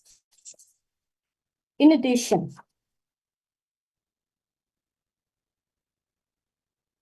the board has for the last year tried to obtain from the FSL a project plan. Before I go to the project plan, I think it's noteworthy also for me to inform you that on the 27th of February, the board held a meeting with SAPS executive, and the aim was to have tried to ascertain what the true situation is at ground level. Because one of our key objectives is to align what information we receive at board level together with what is happening at ground level. This has been an almost impossible task. On the 27th, we were assured, well, firstly, for the first time in a matter of a year, we had a concession that there is indeed a backlog. Our next question was, where is the project plan? This project plan we've been asking for the last year. There is on record a number of emails which will show you the tracking of this to no avail. We've been ignored. On the 27th, we issued a final demand for the project plan and asked that it be delivered by the 7th of March in order for us to prepare for this meeting. That did not happen. We then received a request that it be served on us by the 11th of March, being yesterday. We refused the extension. Nonetheless, we still waited the whole of yesterday for that project plan. It did not arrive. This is very indicative of the kind of frustrations that the board has. The backlog is unacceptable, totally unacceptable. And we sit here now having to explain that. And had we received Tiny's admission that there is a backlog and that there is a project plan that can be made available in order for us to yet again put in place some strategies dealing with this on the basis that it should be dealt with. This turnabout plan would have been, this turnabout plan would have been pivotal to the prevention of the situation which is now at crisis point. However, and I must point this out, we are a body that can only make recommendations and report. Our mandate is a limited one, lacking in independence and consequence management. An amendment of the DNA Act and the functions of a body as important as the DNA Board must happen now. A strengthened mandate will remedy these deficiencies. We are still hopeful that a project plan will be received and the board will consider it together with other recommendations and prepare a final recommendation to put before this portfolio committee. We have at meetings been informed that some of the challenges that have given rise to difficulties in meeting targets stem from environmental conditions based on limiting factors, resulting in laboratories not achieving. Power cuts are a major challenge, and the DNA board did at some point make an effort to try and have laboratories exempted by the respective municipalities. This, however, was rejected. It also seems like there's a lack of proper systems in place to manage the maintenance contracts for DNA machinery and equipment, which affects the FSL's optimum production. The Western Cape, for example, currently does not have a maintenance contract in place for essential DNA analysis equipment, which hinders optimal production. In addition, an emerging trend has been that 365 convicted criminals were released during the financial year 24 to 25, either on parole or after their sentence was served without the collection of buccal samples. Failure to collect these buccal samples will impact significantly on the timely identification and linking of serial offenders to crimes committed. It is also concerning to note that the number of profiles loaded onto the convicted offender index, being the number 39, is notably low in comparison to the number 3,883 of convicted offenders whose buccal samples have been collected since their release from prison. This is concerning as it affects the growth and efficiency of the NFDD in the resolution of crimes.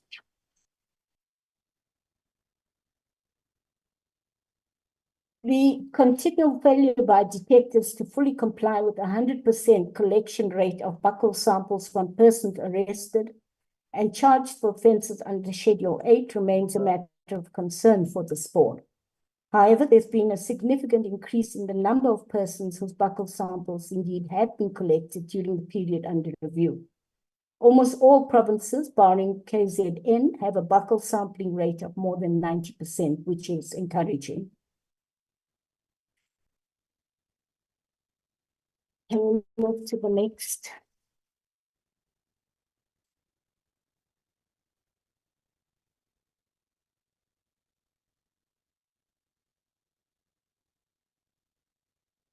The monitoring of training programs for police officers. The training on the extraction of buccal samples is ongoing. To date, the number of SAP officials trained is standing at 57,980. The DNA board undertakes to monitor the further programs in place. The board should ensure that forensic laboratories prioritize the processing of forensic evidence for GBV cases.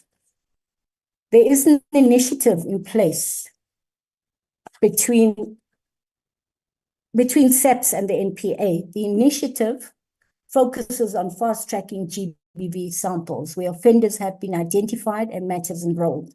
Initiative seeks to ensure that the enrolled cases which are struck off the court due to insufficient or unavailable DNA evidence. To further strengthen this oversight mandate, the board has written formally to the NPA on the 15th October of 2024, requesting that it appoint a representative to sit on the DNA board together with stakeholder meetings where SAPS attend as well. The representative from the NPA will assist the board understanding the challenges that the NPA has where GBV matters are concerned. It is to be noted that no response has been received to date. The board, together with SAPS and CSPS, must develop a strategy to manage the influx of forensic evidence, the influx of forensic samples generated from high-density policing operations such as Operation Chanela. The matter of high-density policing operations such as Operation Chanela, Operation Valungodi, etc., have resulted in an influx in exhibits for analysis by the FSL. They've reported that these critical operations have added to the analysis influx. However, the board's requested the FSL to develop a plan on how it will manage the influx. Again, we go back to the project plan, which we eagerly await. Next point. The board should strengthen oversight of the procurement process to ensure consumables are necessary. During the second quarter stakeholder meeting with SAPS, the DNA board recommended longer supply stock contracts. At present, the contracts are for 2 years, and the board has recommended that procuring contracts should run over 5 years instead. This would better suit needs and demands, in particular of the FSS. We are informed that this process is underway. Next recommendation. The board should utilize awareness campaigns on social media to inform citizens about the DNA board's mandate, responsibilities, and the importance of forensic evidence in the justice system. The board held its first ever awareness engagement on the 30th of October. It was held at the Sani Brakpan, Gauteng province. The aim was to engage and, of course, with the public and other stakeholders and raise awareness on the existence and mandate of the board. There were in attendance 2 media houses, and it is intended that more social platforms will be utilized in the future. And it's also encouraging to inform you that the board distributed branded flyers and lanyards on the day. This program was in association with many other stakeholders who are listed here. 8, the board should engage the NPA to maintain a list of cases struck off the case roll due to insufficient forensic evidence. And this information should be used to assess the impact of forensic backlogs on prosecution success and take corrective action where necessary. This recommendation is very welcomed, and we thank PCOP for it. With the appointment of a representative from NPA, as been alluded to, the board will be better placed to interrogate statistics provided by NPA, as well as any challenges the NPA may have with regard to DNA analysis. The board can then mediate over the challenges and recommend ways to address them and monitor the implementation. Therefore, this liaison between the board and the NPA is imperative. The number of GBV cases enrolled by the NPA for the 23-24 financial year stood at 17,206. This was both in the district and regional courts. With regard to the number of cases struck off the roll due to lack of DNA evidence, it must be noted that the NPA does not record reasons for matters struck off the roll or withdrawals, and will not be able to provide the exact number of cases withdrawn due to forensic reports being outstanding. This is an issue that we could perhaps discuss when we do indeed get together with the NPA, because it's imperative that this information be forthcoming. Thank you. Can we go to the next? Can we go to the next recommendation? The board should engage with CSPS to consider legislative amendments that strengthen the power and independence of the DNA board. This is a crucial recommendation. The board's present structure fails to allow it to exercise its inherent functions as a constitutional vehicle. Being limited to making recommendations and reporting by far restricts what it ought to be exercising if it functioned as an independent regulatory body with the concomitant powers. This committee must review this as a matter of urgency. In its present form, I would venture to say that it's wagon-driven, and with consideration to what it has to achieve as a board, it ought to be a Sputnik. Thank you very much. Sure. Advocate, thank you for the presentation. We've got our work cut out for us, it seems.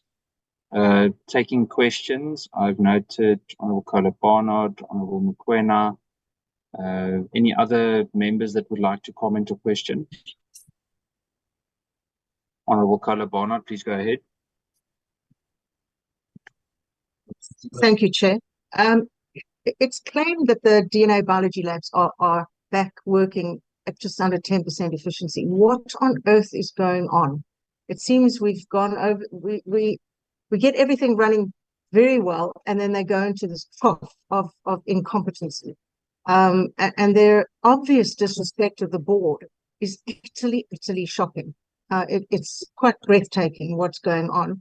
And I hope SAPS heads are listening very carefully to what's being said today. Do you know what the exact current DNA backlog is? I'm told it's at crisis level, which of course you have affirmed, but I didn't see numbers go past. And talk to me about the consumable contracts and the dwindling supplies in the labs. To hear that people are incompetent enough, sufficiently incompetent, should I say, to fail to award tenders for consumables is breathtaking. Do you do oversight over those? And I'm told the DNA samples are favored, as it were, over the buccal samples and the loading thereof onto the database. What is the exact situation? Because delays in loading DNA samples can and will have catastrophic consequences. You can't have a criminal picked up today, released, but meanwhile he's in the database having committed 20 other crimes. It just can't be. And delays by the forensic science labs hit victims very hard. Justice is massively delayed. And what if the family is waiting for DNA analysis of remains as submitted by the forensic pathology services? I'm seeing the SAPS simply ignore the board and what you are legally mandated to do. And what are the number of cases received by the DNA biology unit that still lie there untested? Do you know? Or do we have to go and ask them personally? And it actually infuriates me to hear that there are convicted offenders being released without the samples being taken, the buccal sample. What we went through to pass this legislation would make you weak at the knees. And here we are watching it being utterly disregarded. And did I hear you correctly that the NPA does not keep a record of all cases struck off due to no DNA analysis arriving in time? How is this even possible? I mean, has the NPA collapsed completely? I'll certainly raise that with our colleagues, but what you have said today is incredibly depressing, and I frankly don't know how you continue to do the job. Thank you, Chair. Thank you, Honourable Carla Barnard. Honourable Mokoena. Thank you, Chair. Greetings to everyone in the platform, all protocol observed. Noting the concern around the construction of the new DNA laboratories, which falls outside of the DNA board scope, can the board provide clarity on the status and efficiency of the 4 existing labs and a breakdown of DNA backlogs cases from 2021? How many cases were there? How many were solved, and what are the challenges? And again, Section 36D1 makes mandatory the taking of buccal samples for prioritized Schedule 8 offences. What is the availability of buccal samples kits in police station across the country, and how many personnel and trained for sampling? Thank you, Chair. Thank you, Honourable Mokoena. Advocate, can I hand to you for response? Thank you, Honourable Cameron. A lot of the questions are figure specific. And as I have alluded, we were awaiting the detail of all this from the project plan. We have forwarded you the percentages which were made available to us. I don't have figures within my knowledge at present. Perhaps the Dr. Ellis would be able to assist, as she sits on the verification committee and can be in a better position if possible. It is true that we are operating, it seems from the figures, at what has been given as 10%. The reasons given are the wide reasons I have already shared with you. We were awaiting detail. Why, how, what? And this would have also pertained to the second speaker's question of the four laboratories as well. Current backlog of exists, something that's come through. Current backlog of exhibits not yet finalized for the fourth quarter stands at 141,190.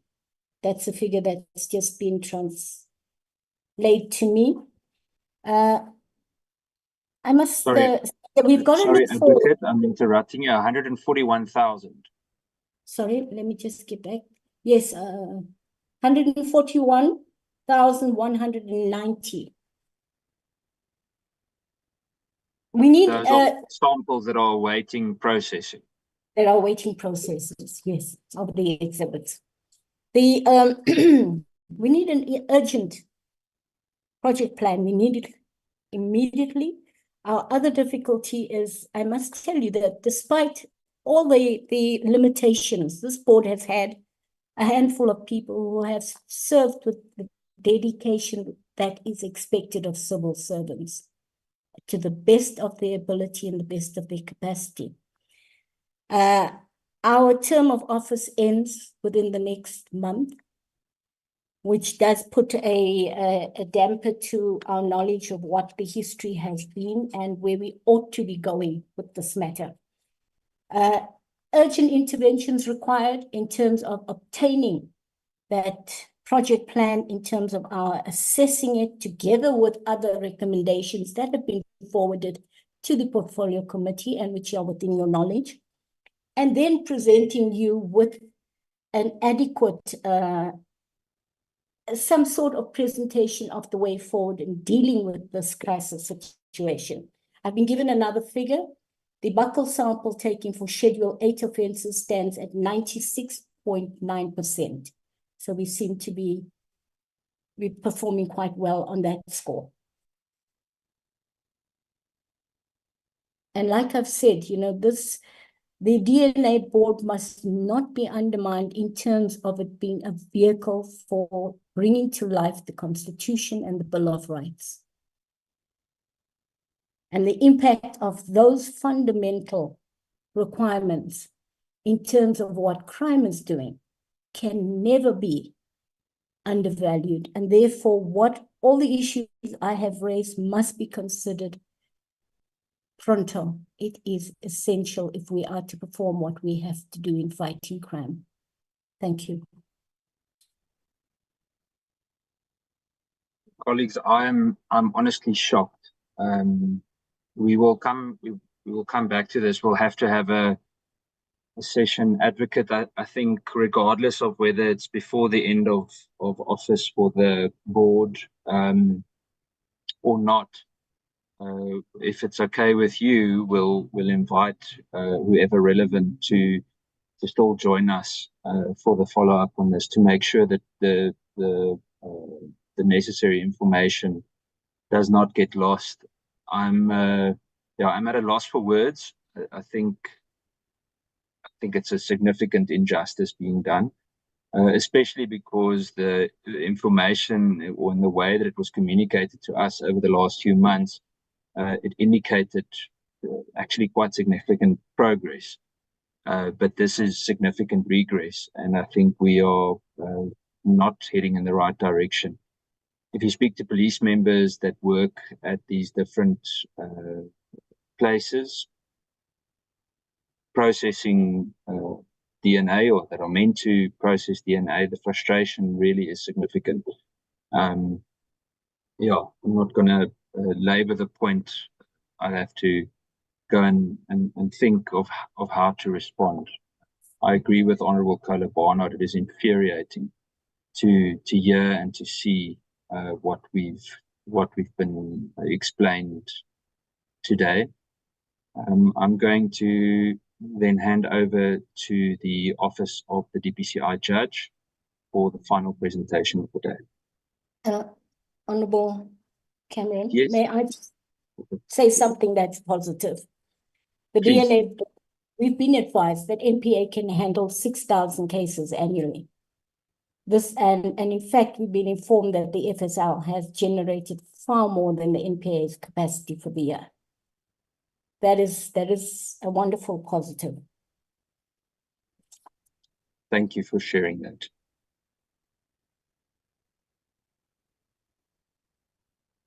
Guys, let me hand over to the office of the DPCI judge for the 15-minute presentation. Chair, if okay, but we will request that immediately after the DPCI judge comes, just for the benefit of members, we allow the head of the laboratory services, General Mulaudzi, to just briefly talk to this matter so that members can have an idea in the presence of the board. But let's proceed with DPCI presentation. Thank you, Chair. Thank you. Thank you, DM. Good afternoon, Chair, Deputy Ministers, heads of departments, senior officials, and all other members on the platform. Thank you for the opportunity. So I'm going to start directly by going to the recommendations, but during the tabling of our annual report, the Office of the DPCI Judge received 5 recommendations, and each will be responded to as follows. The first one indicated that the Office of the Judge should launch targeted public awareness campaigns to educate citizens about the Office of the DPCI Judge, its role and the complaint lodging process. The Office should utilize diverse communication channels, traditional media, community programs, and social media platforms to enhance visibility and engagement with the public. So the Office, in cooperation with the communication unit from the Civilian Secretariat, developed an awareness program for the Office, and it was approved in December 2024. So funding has been sourced from both the CSPS as well as from the Office of the Judge. I can hear you perfectly. So implementation started then in Q4. So the objectives of the awareness program was to then increase public and stakeholder awareness and the roles and the responsibilities of the Office, the strengthening of the engagement with media stakeholders and the public, to engage citizens through a social media program. And the scope of the awareness for this initial phase was focused on Gauteng, KZN, and the Western Cape, as those were the provinces that reported the most cases to the Office of the Judge. So the first session was conducted in Gauteng, which allowed for an hour interview with Judge Legudi on Power FM, where the public was encouraged and participated with him during the program. The mandate of the Office was explained, and we had quite a successful session on that broadcast. So GCIS assisted with procuring this interview during February. Then the Office went to KwaZulu-Natal on the 28th of February, which was in the form of a community engagement, as well as engagement with different stakeholders. This event was then live streamed on YouTube with the assistance of the SAPS. And then on Friday, the Office is moving to the Western Cape, where there will be interviews with Good Hope and also some community-based radio stations, as well as community engagement in Delft Civic Centre. So then moving to recommendation 2. The Office of the Judge should establish a strong social media presence to disseminate information about the Office's functions and how the public can lodge complaints. This is closely linked to recommendation 1. So the awareness includes engagement with the media houses, journalists, and content creators. So the radio shows hosted with DPCI Judge and podcast to be distributed on social media. Those were recorded and was distributed. If the live stream event is on YouTube and is still available on YouTube, recorded podcasts will be distributed on social media platforms and to increase awareness and enhance the visibility of the Office. GCIS assisted on the technical part of recording in studio and the preparation for distribution on social networks. So currently within the CSPS communication team, we are working on our Instagram and Facebook pages and content development so that all of those relevant information can be posted for the Office of the Judge as per PCOP recommendations. So on recommendation 3, the Office of the DPCI Judge should develop and publish a clear framework outlining how complaints are sifted to determine the alignment with the Office's mandate. In response, the Office of the DPCI Judge has a dedicated website outlining the mandate and the complaints process, as well as providing the forms and the channel of submissions for the complaints available on the website as indicated. So this will be highlighted and communicated in awareness programs in order to allow all stakeholders, to know where to find the platform and the process for the complaints. In short, it describes that new complaints are discussed, next slide, and evaluated by the judge and the team on the following business day when it was received. So if the complaint is found to be out of mandate, the complainant is informed, as well as where the complaint is being referred to. If the complaint was within mandate, the complainant is informed of the case number and the contact details of the investigator. Ongoing cases are discussed every 2 weeks on progress, outstanding matters, and the way forward, and at the same time, complainants are kept informed at all times. So this process was again outlined in a separate document and also updated on the DPCI Judge's website as recommended by the committee. Recommendation 4, the Office should foster a culture of openness and accountability within the DPCI by promoting importance of reporting grievances and concerns. Initiatives should be implemented that reassures DPCI members that the complaints will be handled confidentially and taken seriously through reporting, anonymous reporting mechanisms. So this recommendation was a priority for the Office, as the historical reporting rate for this part of our mandate was historically low. So after Judge Legodi was appointed, the Office went on a campaign to all provinces. So Judge Legodi personally met with all the members of the DPCI and assured them that their complaints will be handled confidentially and will be taken seriously. The mandate, next slide, the mandate and the role of the Office of the DPCI Judge was conveyed and explained to every member of the DPCI during the sessions. So this Office will continue to foster this culture of openness and accountability without fear or favor. A report on this campaign was provided to the Minister, and the campaign was conducted with the support of the CSPS as well as the DPCI, and will go a long way towards building trust with the members of the DPCI. On recommendation 5, the Office of the Judge should conduct regular training and awareness sessions for the DPCI members regarding the Office of the Judge and its functions. So this links closely to recommendation 4, and it has been done during the workshops as indicated. So the director in the Office of the Judge also provided her personal contact details and encouraged all members to contact her personally if they are in need of assistance. The investigators in the Office of the Judge continues to engage members during investigations regarding the functions of the Office, and the engagements will continue with the Office of the DPCI during the next financial year as to continue building on the relationship of trust with the DPCI. From our side, thank you, Chair. That is our presentation. Thank you very much. Members, are there any questions regarding the DPCI Judge presentation?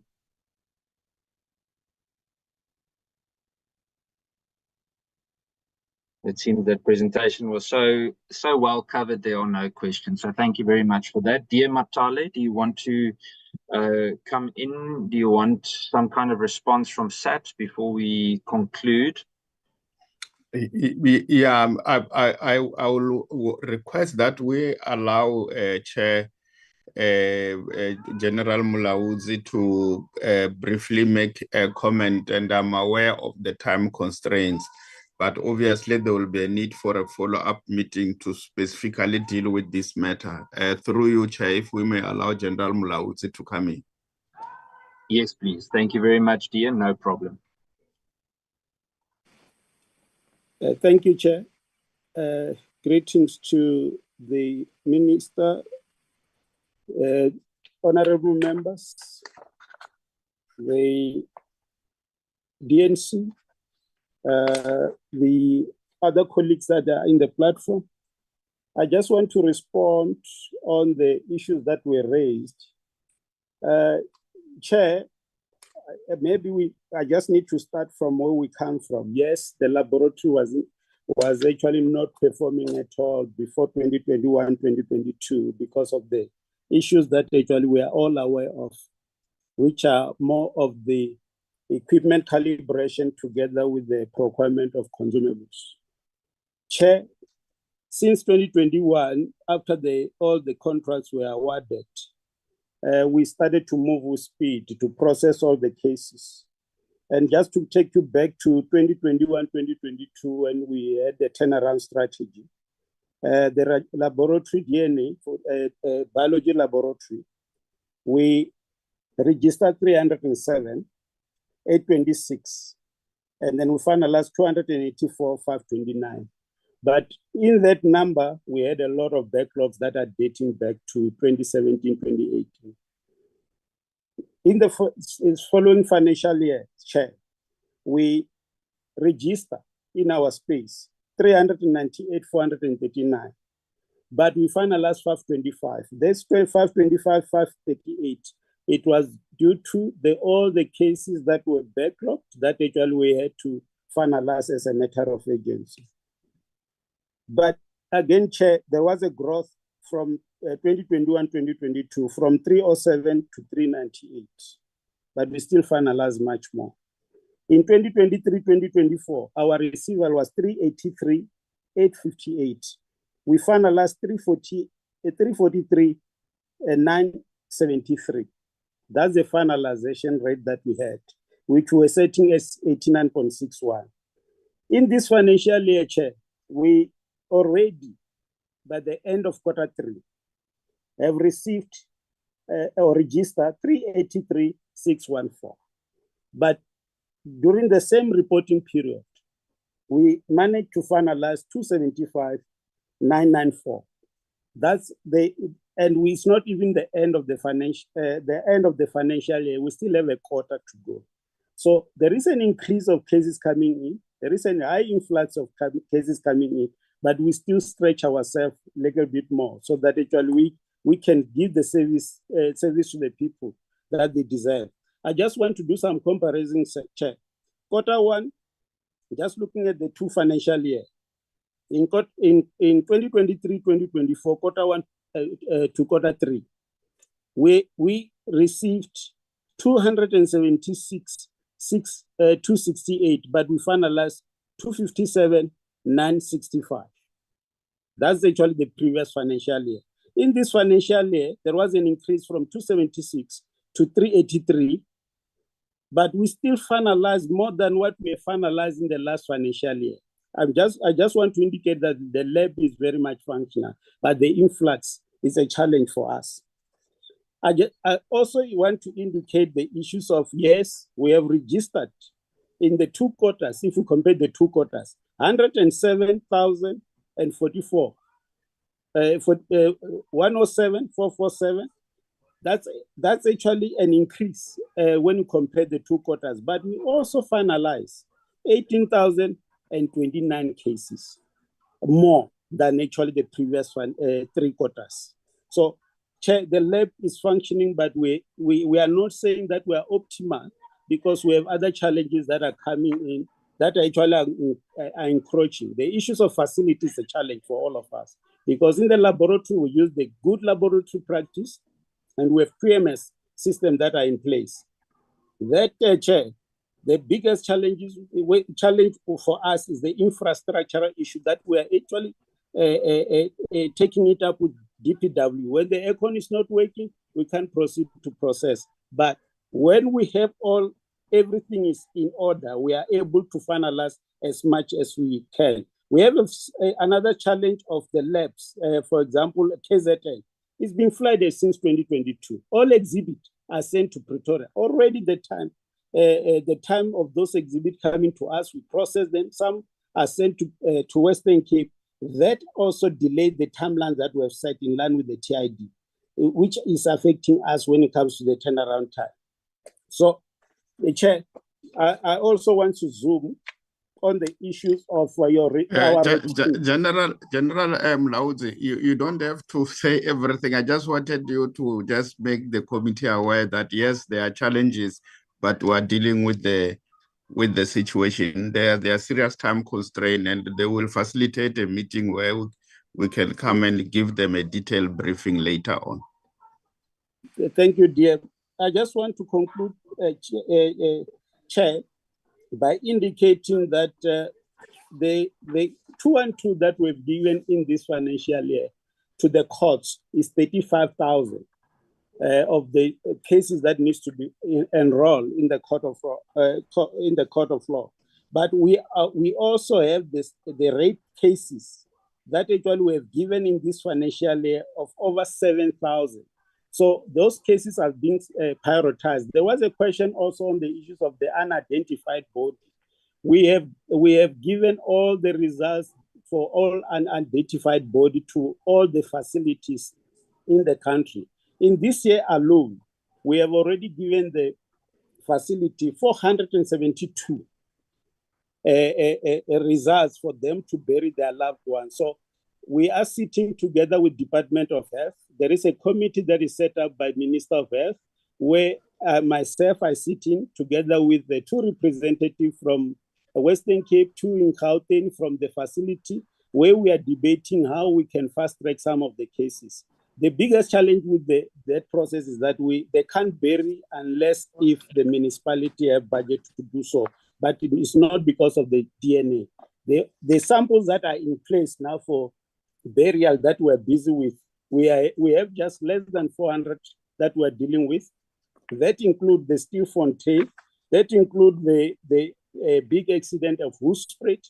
We are dealing with that, and we have already released some results. So, Chair, the laboratory is functioning, but I have to again indicate that we can do much more if actually facilities can be conducive, and if we can decentralize the services to all the provinces so that it yeah, I think General Mlaudzi, that should suffice, General Mlaudzi. Chair, I thought you've muted yourself, DM. Thank you very much, Chair. I just thought it will be good, and thank you for allowing General Mlaudzi. There is a person that I think we must acknowledge, Chair, who's attending this meeting for the first time. That is the retired judge, Justice Lurodi, for the DPCI judge. He is on the platform, and because of pressures, from the DPCI, the presenter just went in to present, and I thought, if you can be kind enough, Chair, we allow him to show his face and greet the committee and for the committee to see him. It's his first meeting. Thank you, DM. No, DM, he's more than welcome to show his face. Him and I have been having a chat on WhatsApp here in the background. He did join us before, but Judge, you're more than welcome to show your face and give us a wave. I know there was one member of MK, one honourable member that was very well camouflaged earlier. So I hope Judge Lekhodi doesn't have the same level of camouflage so we can see him. That's just tongue in cheek, but more than welcome, DM. Judge Lekhodi.